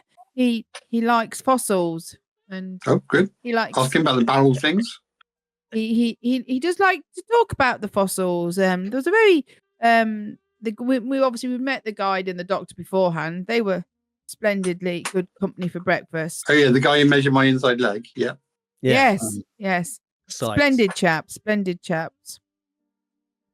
I think there was a guide there, a geologist and an archaeologist. I didn't manage to get too much of a chat with Willard and Charles, but they seemed upstanding chaps. All very excited. Everyone's very excited about it. It all seems like a full team. Okay, well, sounds good. Sounds all very positive. Right, well, I think for tonight I'm probably outstaying my welcome. If Starkweather wants to come down and press the flesh with the rest of you, so I'm going to leave him. I'm going to leave him to ruminate and to sleep on it. See if he's in a better mood in the morning. I think. Well, I'll be leaving you as well. I'm going up to my room. I've got some extra maps to take some notes on. Okay. The mountain ranges. I need to see what I can get more information on that. What we've learned today, and to take my notes. So I will take my leave of you all this evening. Gentlemen. Wonderful. Good night, Mrs. Aldridge. Okay. So again, if there's nothing else specific that you want to do, everybody will have a few drinks and then peter off to their rooms, doing whatever they need to do. Okay. So September the 3rd comes around. You go again down to breakfast. You have a look at the morning papers, and there is an article in there that's quite interesting that says that.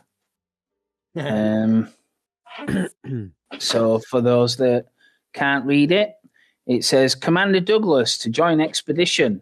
Famed sea captain returns to Antarctic waters. Okay, and it's effectively saying it's from Starkweather. It's an interview from Starkweather announcing that they've got basically the same sea captain that piloted the ship called the Arkham, that took the Miskatonic expedition to Antarctica in 1930. So he retired in 1932, but Starkweather says he's coming out of retirement to pilot the Gabriel to Antarctica for this expedition. So he piloted the ill-fated one, the one that went wrong. That's right. He says Good news. He's not available for comment. Yeah. He's not available for comment, but Starkweather's promised interviews with him beginning September 7th.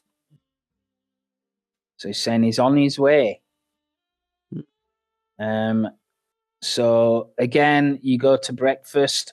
I'm presuming, am I right in saying Dr. Cross comes down for breakfast from whatever hotel he's been at? I'll probably come after breakfast. I think coming to stealing our croissants could also be rubbing it in his.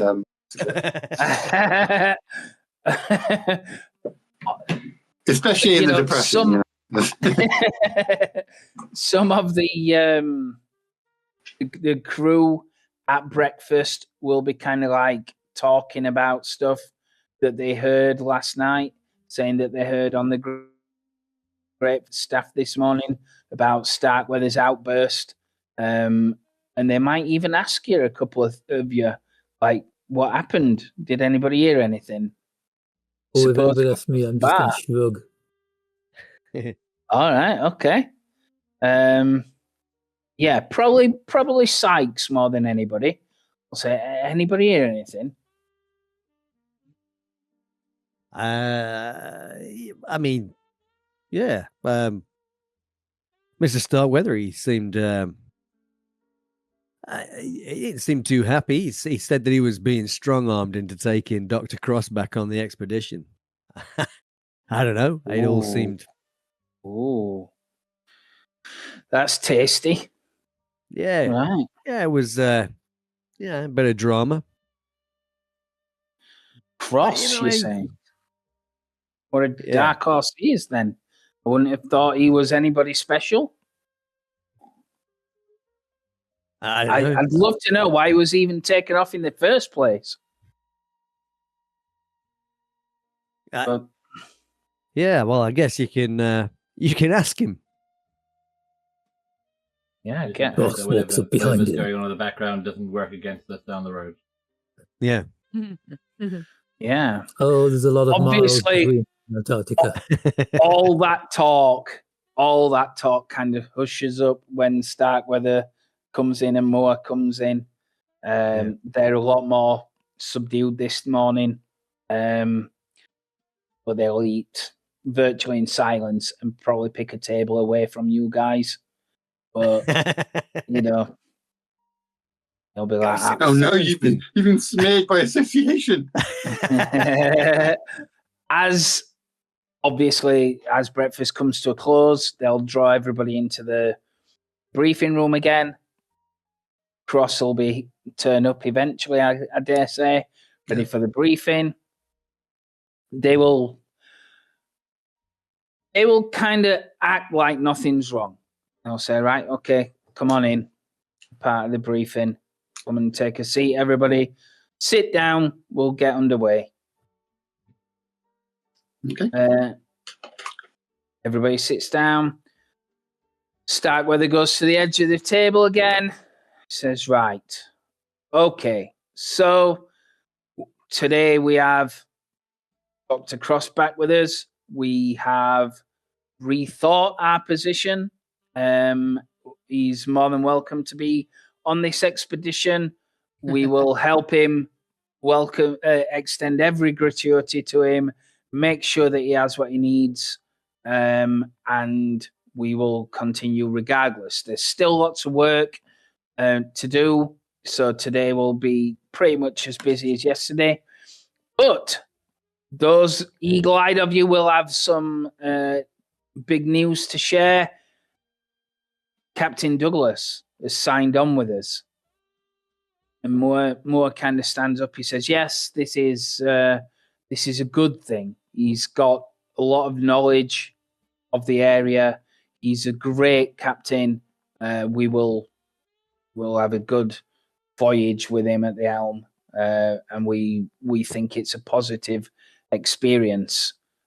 And you hear Sorensen kind of harumph and cross his arms.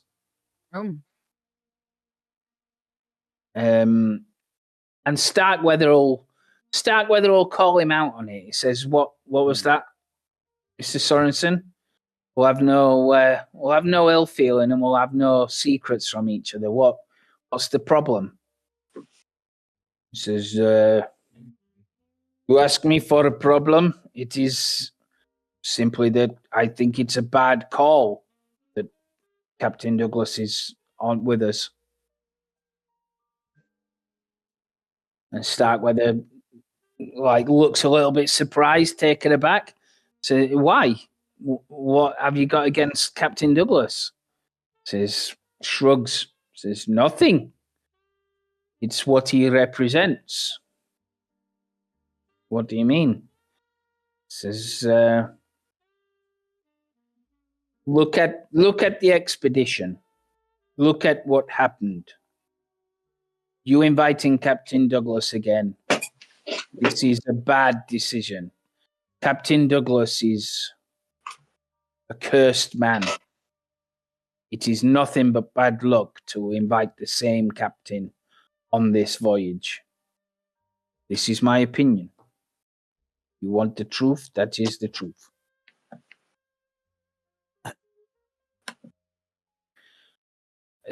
Moore kind of is taken aback and says, "Does everybody else feel this way?" Not at all. I don't know this man. What? He didn't go on the expedition. He was in his boat. I take it he stayed in the boat when he did. Yeah, he stayed in the boat. He was sat in the boat, polishing his brass. I mean, I guess he got the guys to wherever they were supposed to be going, right? And home. Yeah. And Yeah. are you? I'm looking at Sorensen. Are you saying he's some kind of Jonah? Is that what where you're going with this?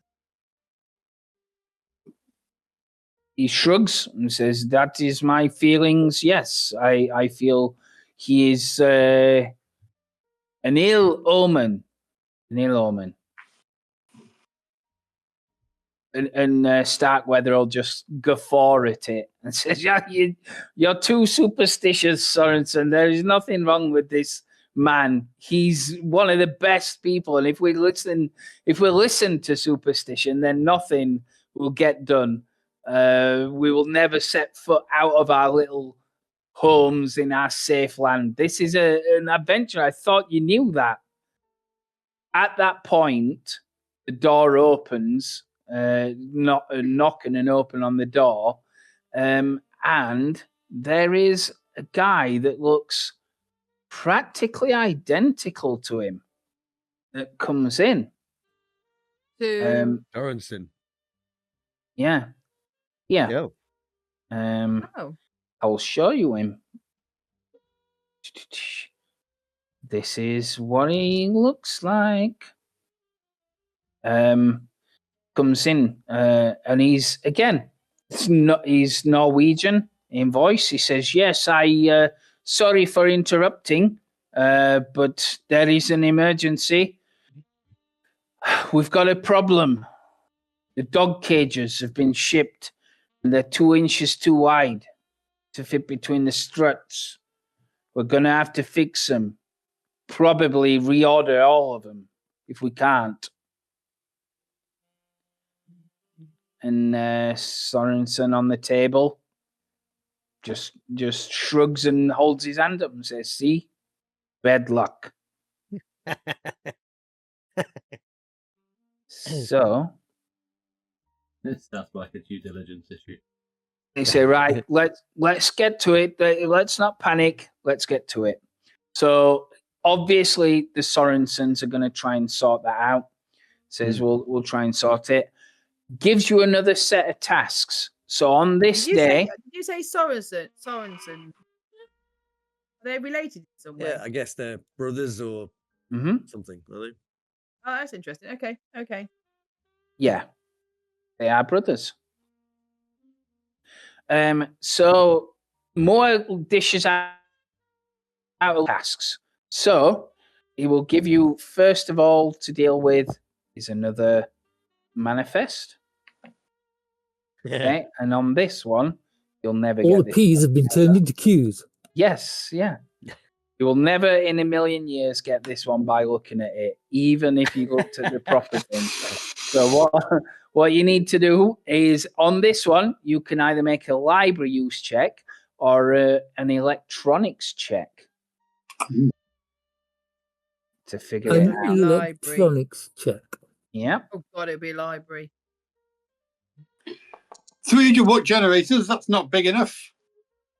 Or past. 8,000 feet of telephone wire. Okay. Hang on a minute, where's the list?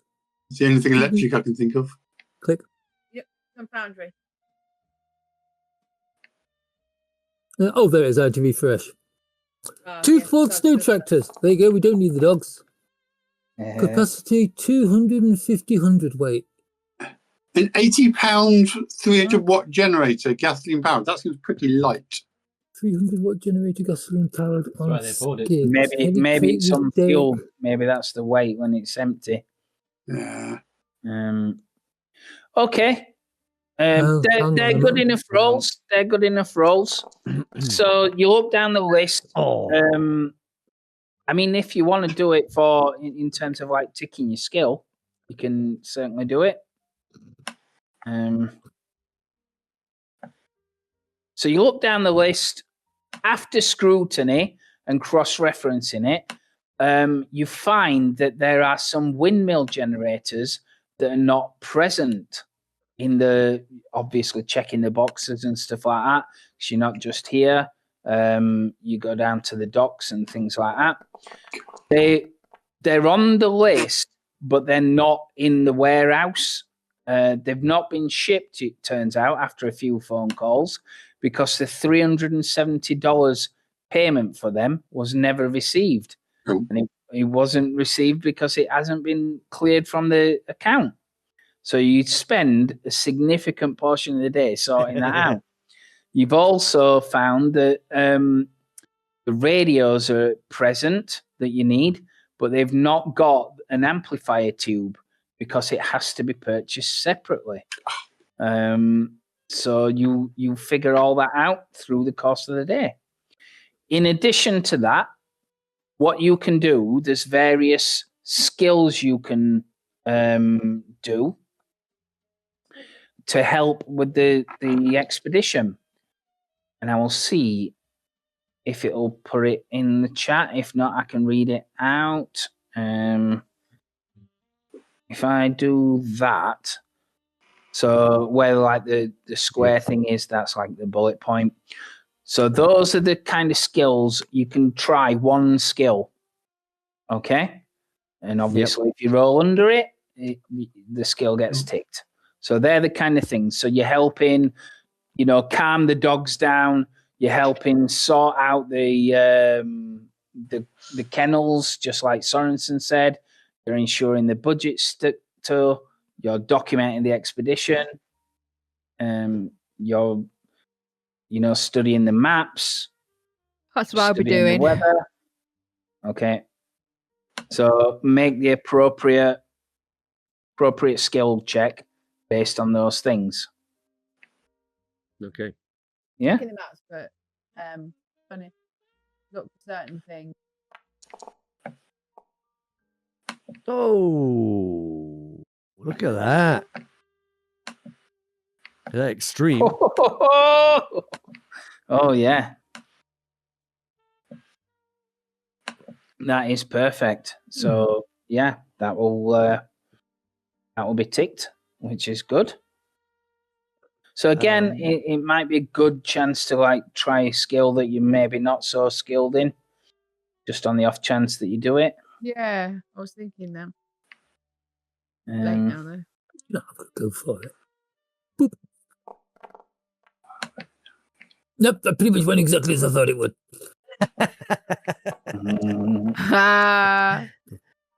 Good navigate. Nicely done.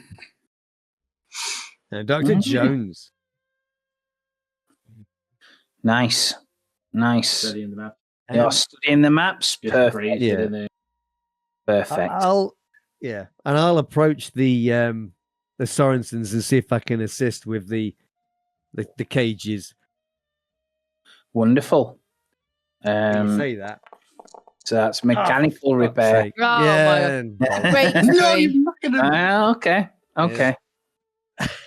Okay. I told you that look roll that we started with was the only one I was going to, and that was the one I didn't want to press. Yeah. So, as I said, that takes the majority of the day is going back to the docks, backwards and forwards, checking manifests, going to warehouses, pouring through things, just like what you've done, as well as checking the maps, helping with the cages on the ship, stuff like that. Okay. So you get through all that kind of stuff by about 3 p.m. in the afternoon. Is there any plans to meet up together? Because you were talking about going to Miskatonic. Are you doing anything like that? How long does it take? It takes about an hour to get there, you say? Yeah, it's something like that by train, yeah. And what are their opening hours visiting hours likely to be? So you'll get probably about an hour. It's normally about five-ish when all the professors go. But there's normally people there at night for evening classes or whatever.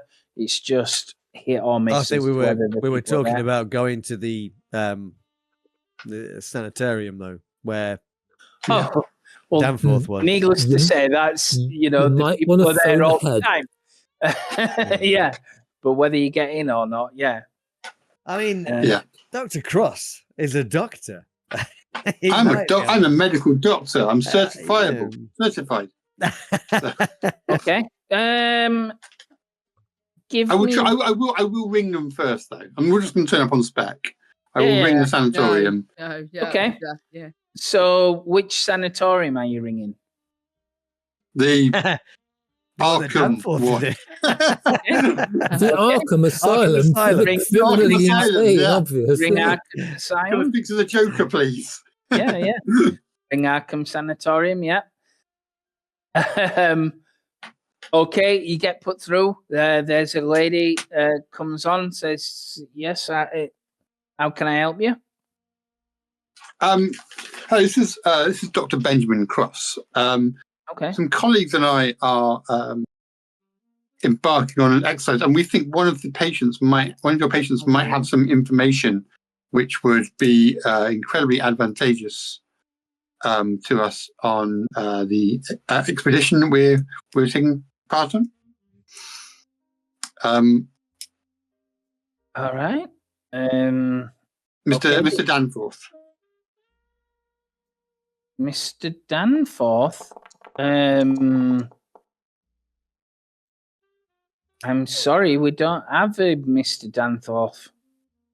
There's no Mr. Danforth? No. Mr. Dyer, perhaps? Hold 1 second, please. Thank Looks you. through. No, I'm sorry. Nobody by that name.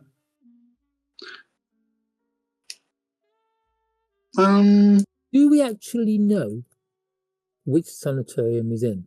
Well, that was my next question. Was it mentioned in any of the reports? Again, like I said, you tell me the details of a news report that happened 6 months ago. You're going to have to go back and research. You have to go to the library and check it out. Are there any other places similar to yourselves operating in the local area? You may have you have transferred patients there or taken transfers or. Sure, yeah. The Sefton Asylum, yeah. There's, places in Boston. There's places in New York. Oh, I might have gone as far afield as Boston or New York.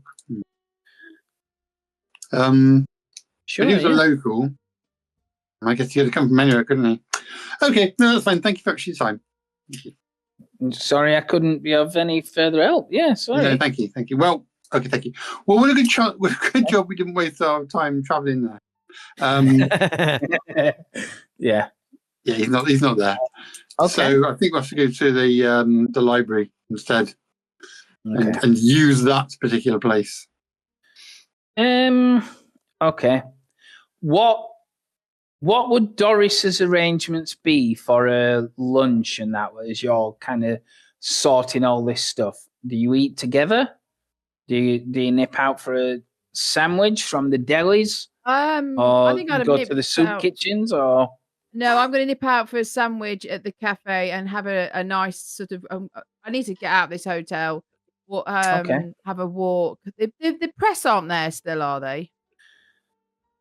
At the docks, undoubtedly they are.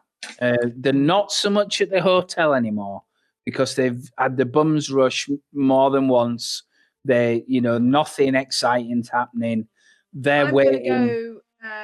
They're waiting on Douglas turning up. To the big park. Okay. I'm going to go to the big park. Go to Central Park. And then go on the boating lake.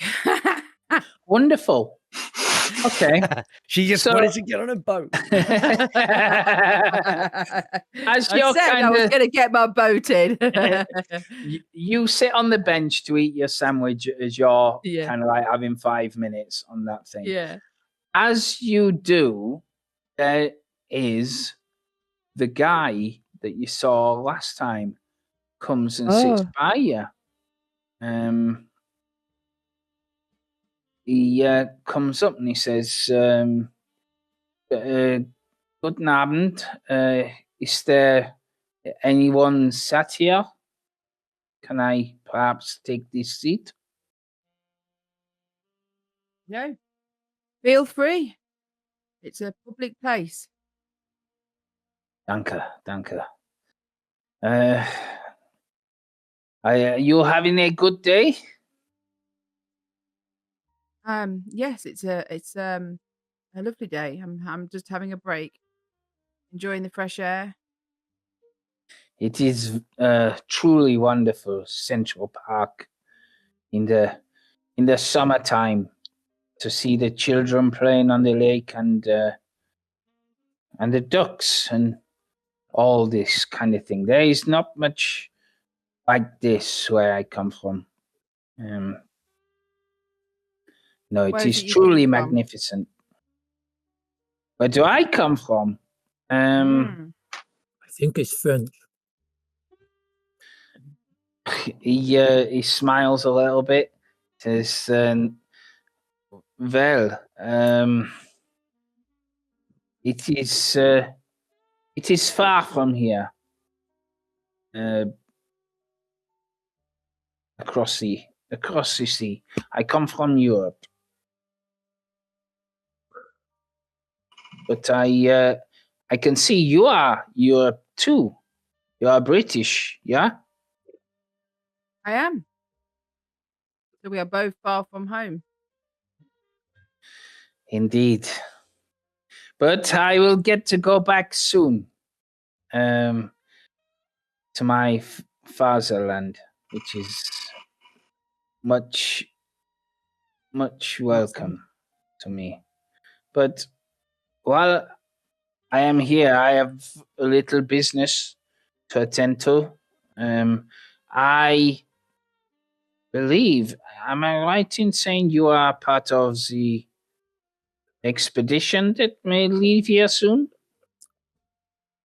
I wondered when you were going to get to the point of actually why you were sat next to me. Apologies. Subtlety is not one of my strong points, I'm afraid. Nor But- mine. But this is a delicate matter, so it requires it. Let's not beat around the bush. You want to ask me a question? Ask away. Yeah.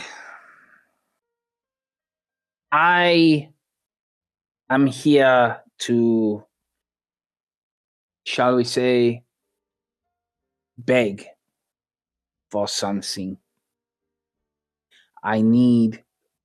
We need your help. Why is that?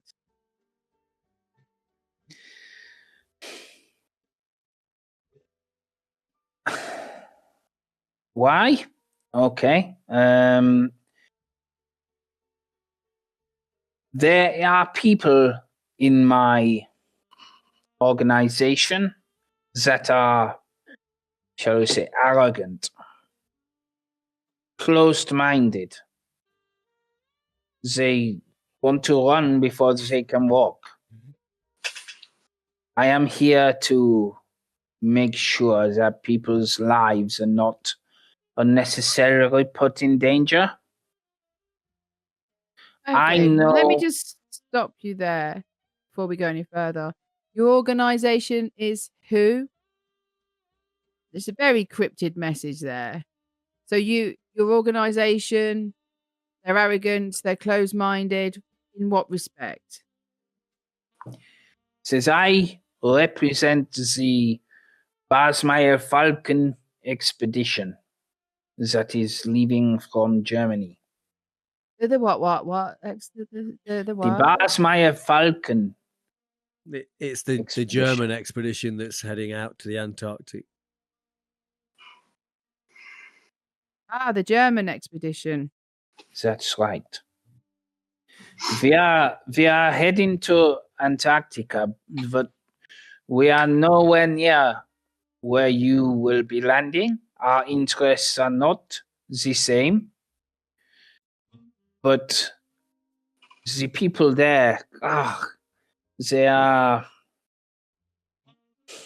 ambitious. They want to get there first, but in doing so, they are putting everyone at jeopardy. I want to make sure that doesn't happen. So I come not entirely known by my expedition betters. But if this saves lives or prevents death, then I am happy with that. I am prepared to offer $50 for any information you have about your shipping amounts and numbers. I'll obviously need documented proof rather than you just telling me, to make sure it's not just made up. But this is, like I said, a delicate matter. So I would like to keep it as quiet from the press as possible. But if you do this, we don't need the document, just the proof of it. Let me have the information and I will give you $50 for it. I want to know the level of supplies that you are taking, because I am convinced they are offloading their amounts to streamline their speed and make sure it is the most efficient trip, but I believe it will result in deaths.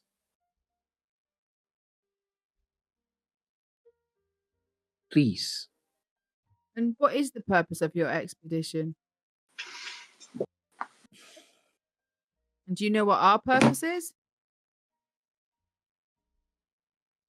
It doesn't matter to me what your expedition is about. It is only that they are going at the same time with roughly the same people, I believe.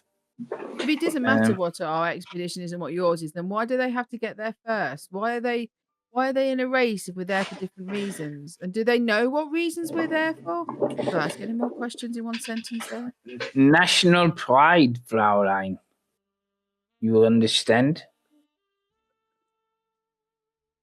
There are many people. I am old in the tooth. I have seen the results of national pride. I care not for the glory of the fatherland or anything in such a manner. I mean, even if I wanted to, or I could be that unscrupulous to help, this stuff's locked away. I can't get my hands on it to give you any kind of evidence at all. You misunderstand me, madam. This is not unscrupulous. This is collaboration. This is partnership. Yeah? What are you giving us? $50. That's not I am partnership. paying That's you just for the paying. information. Partnership would be that you help us with some information and we help you with some information. What is it you're going to the Antarctica for? We are doing a survey, like a geological mapping of the area. It is a scientific expedition. As much as I understand the extremeness that you feel your expedition is at, I cannot give away or divulge any information from ours. It's locked away at night. You really cannot give me anything? No. Can't jeopardize anything. I want to go, and I'm not going to risk anything to put that in jeopardy. I apologize, and I wish you well. I understand. I only hope that the people's lives are not at stake, like I fear. So do I. But, then you need to speak to them and tell them your bosses of your problems and your worries. I can offer you no more advice than that. If it was only that simple. I was hoping He was hoping European to European. that you I was might hoping understand. that I would be unscrupulous and go and because if it was such a light and easy deal, then you would be going and asking the people yourself. I mean, it's so kind of a standard thing, isn't it? There's hundreds of, maybe there's many expeditions that go off. Speak to the dock workers. They know what goes into the holds. They're That is loading an it. excellent idea. Thank you. Yes, despite what you might think, this is not unscrupulous. This is something Anything we that's very done much in want to secret work in that together. way, if you had nothing to hide, you would go, I wish you well, and maybe we can wave at each other from the Perhaps. plane. I am a little bit long in the tooth to be going to Antarctica, but perhaps we will see each other again. I hope so. Scientist to scientist. I presume you're a scientist? I wish you well in your endeavours. And I pack my little lunch bag up, and I Okay. shake his hand, and Yeah, I he will walk offer away. his hand. Okay, he has got like a walking stick, a cane kind of thing, and he does Did he look give a me bit his old. name? I meant to. Where's I shake his hand? You didn't. Sorry, you didn't give me your name. He says, "Good afternoon, Fraulein. If we have no business together, then I believe that it doesn't really matter, does it? Perhaps, like I said, we will meet again, and you will learn my name then. I But look forward to I that wish you meeting. well." I And am he will sure. I am sure. walk off. Yeah. Yeah. Call a cab. If you follow him to the edge of Central Park, you'll just see him call a cab, get in it and drive off. Yeah. So I will head that- back to the hotel, and I will go straight up to Starkweather and more. okay. That's Starkweather, more. right. Yeah. They're obviously doing different things. If I could Yeah. have a moment of your time. Certainly. Yeah. Just Starkweather confirm- won't meet with you. He's like, I'm busy. You'll have to talk to more. And he'll kind of get his stuff and walk out. You do notice him looking back at you as he goes out, though. So I'm far too It's a shame he busy. doesn't want to know about the German expedition and them trying to find out information about ours, but he's so rude.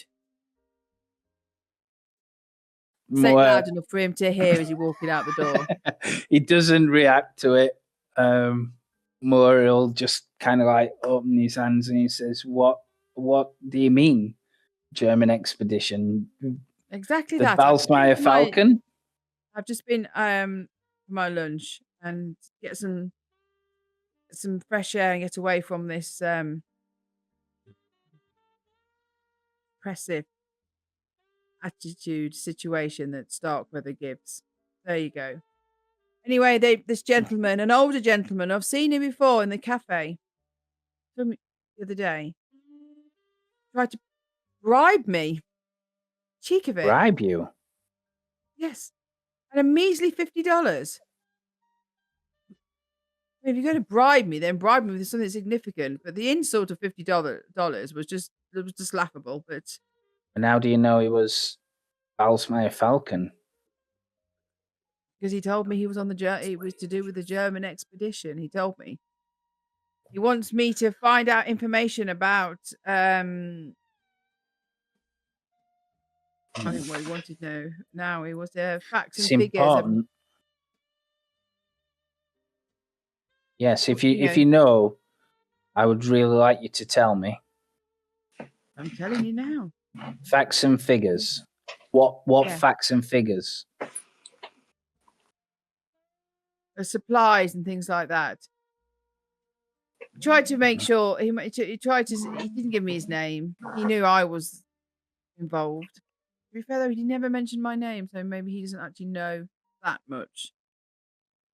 For $50 measly, he wanted me to sell him all the information I could get my hands on. Well, I'm presuming that you didn't sell, which I thank Obviously, you I for. didn't. Well, thank you. That's disturbing and puzzling. You have Why to pay a higher price for me to divulge anything. why was he so open about it, and yet went to yourself? That it doesn't make any sense. Yes, it was all. I wasn't going to degrade myself and getting dragged into some kind of sordid information swapping situation in the middle of Central Park. He wasn't. So what happened when you told him that you weren't going to give him the information? I bid my farewell and I left the situation. You're sure he I said, wasn't press? Even if he was, got no information anyway. Good. But Well, I think he fears that their expedition is going to be jeopardized because they're not, for whatever reason, whatever information he was fishing, and I'm not sure he was fishing for what he was asking me. But they are trying to get there before you, no matter what. he smiles faintly and he says, well, thank you for doing that. I think if he turns up again, come straight to us and tell us again. Thank you for your integrity. I honestly don't think it matters if they get there before us or not. They're the other side of the Antarctic, and from what information we know, they're not headed in the same direction. So they can dig for fossils wherever they like, so long as they don't come anywhere near us. Well, you hope that's all they are doing. If they're this cloak and dagger about just having a normal conversation, I mean, if they needed some help on just a general expedition, then you could share that information. And it's like, it's probably quite a common thing. They just have to go down to the docks and ask what boxes are being loaded into your holds. I mean, it seems, it just seemed a little bit strange. And yes, hopefully there's no one else within your group here who could do with an extra $50. Well, thank you for your integrity. Yeah, like I said, give us all the information you can. If he turns up again, point him out to us if we're around. But well done. You'd be able to see him. He's a very distinguished looking man. White hair, white moustache, wears a hat. So Okay. it's quite an impressive moustache as well. So, like a big Bavarian one. Yeah. that, yes. Okay. I don't know him, but it will be on the lookout. And thank you. Okay. Yep. So that happens in the afternoon. You guys are together for the rest of the time. Are you doing anything special for the rest of the day? What happened, to be fair. Yeah. I'll say, have any of you been out left the hotel? I was accosted in the park at lunchtime. Somebody offering me money, $50. $50 they offered me. So you're better than that. I mean, what would your husband say? 75 at least. Wow. They were after information about the expedition, but thanks for going down that road straight away, gentlemen. By the way, $50 is a yearly wage. Mm-hmm. Hey, he didn't threaten you at all, did he, Mrs. Aldridge? No, none of that. If he did, I would have just pulled out my gun and shot him. But no, it was murder. Yeah. I don't even know I've got a gun. I don't know why I said that. You ain't got a gun. You're British. Yeah. So you wouldn't have got your gun out. You would have pretended. I'd have given him a very good slap across the face. Yeah. Socket wrench, maybe. I'd have slapped him with great. I'd have slapped him. So what do you want? It's getting past 11, so my words are running out. It's like, he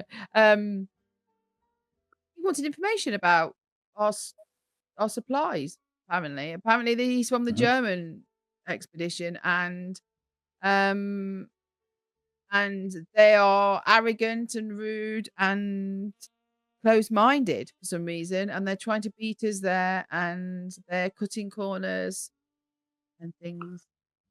So they think by, I don't know, really strangely, by getting our facts and figures and our supplies, he would take it to these arrogant and close-minded people, and they would read this piece of paper and go, "Oh, yeah, yes, we will change all our plans because Well, so we tell them that we're taking 5 sides of bacon, and they've only got 4, then they'll realise, oh my goodness, we should have another side of bacon because that's what these Americans are.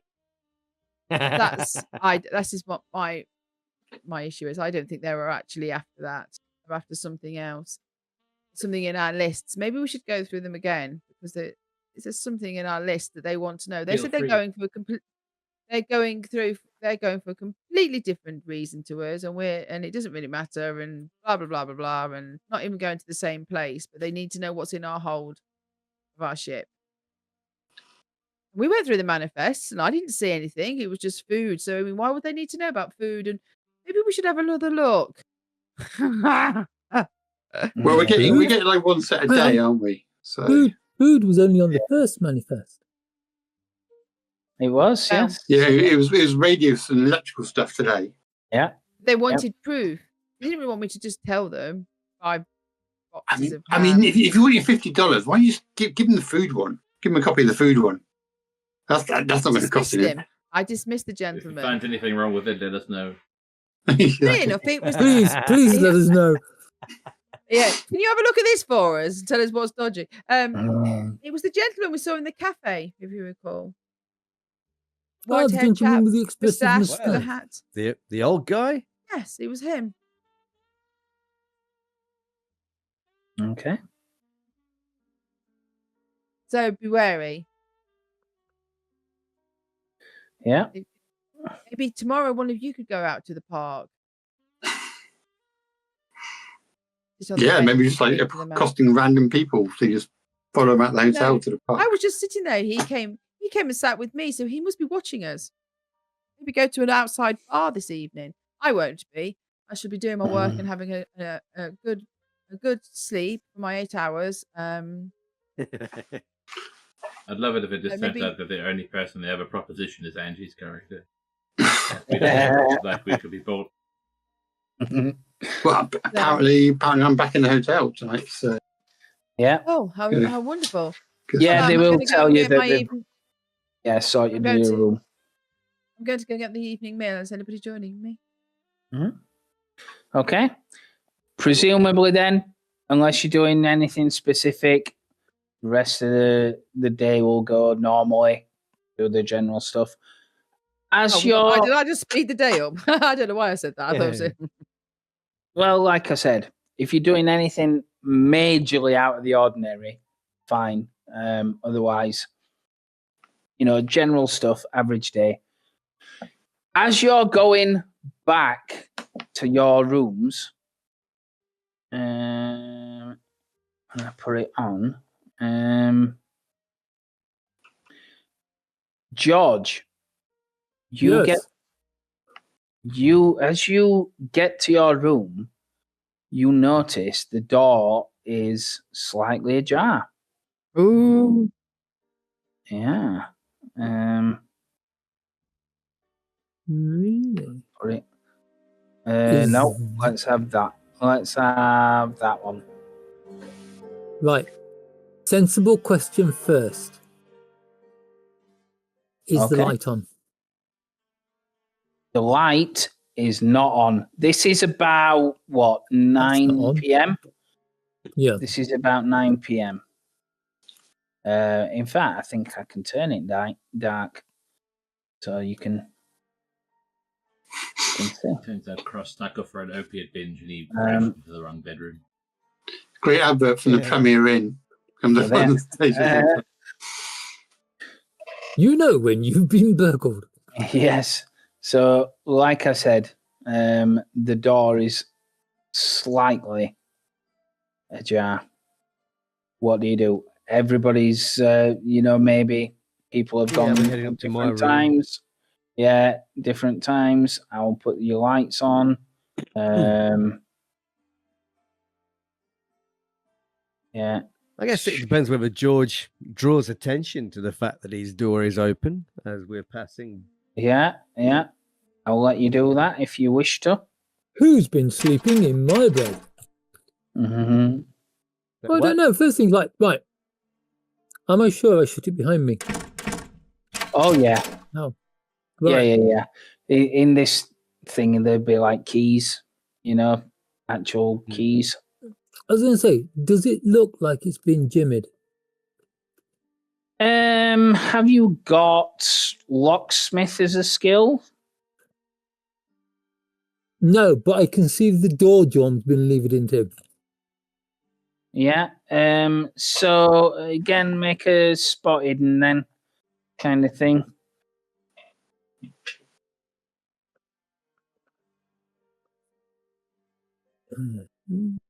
Spotting.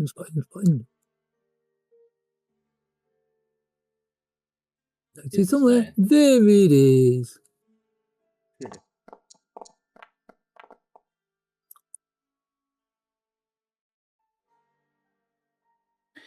Cannot see any kind of like scratches or anything like that.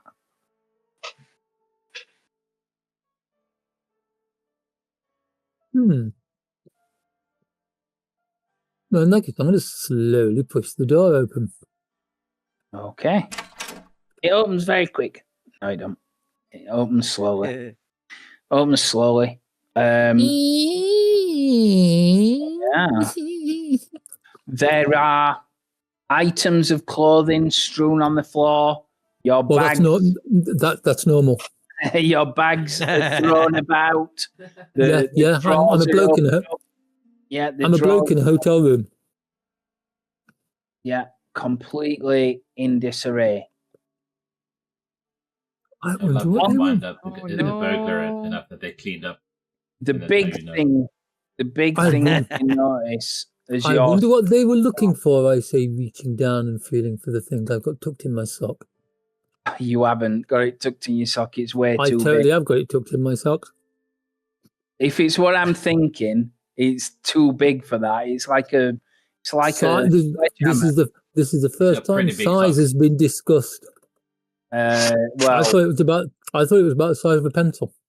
No, it's more like a sledgehammer size, and it's. You're not meant to smuggle that around with me. You're not meant to smuggle it. You're not meant to smuggle it about, but it is laid on the bed. Interesting. On top of the covers that have been shifted away. I normally keep it underneath them. Yeah. What are you doing on top of the bed, snuggle buddy? Right. Okay. Someone's That's what it'd be like looking from across the hall, being like, "Is that your comfort sledgehammer?" I'm just so embarrassed. Baby. Right. Okay. So obviously, I will close the door behind me and switch the light on. Okay. All right. So have you announced it to other people or? No. Quiet. Oh, okay. In that case. Because I've just discovered that my secret thing is actually like 6 feet long. Well, if you have a look in your agenda folder, there should be a picture of it. Agenda. Yeah, it's under journal tabs. The black rod. Oh, there's a picture of the rod. Yeah. Oh, this is about the size of a sledgehammer. Yeah. So it's about looking at it, it's about the size of a day stick. Yeah. Otherwise known as a policeman's truncheon. Yeah. That's right. But it was you would have kept it in your room. I could totally just slide that along the inside leg of my trousers and everything would look normal. Well, if you do that from this point on, that's fine.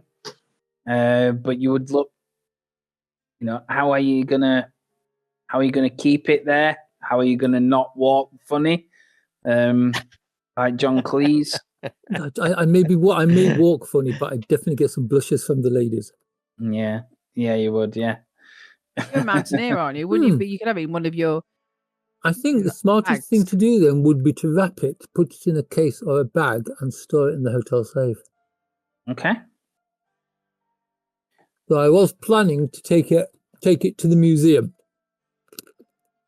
to compare it with their mysterious shafts. Okay. Right. Well, like I said, that is what you see. So Have I missed something? What is it he's messing around with?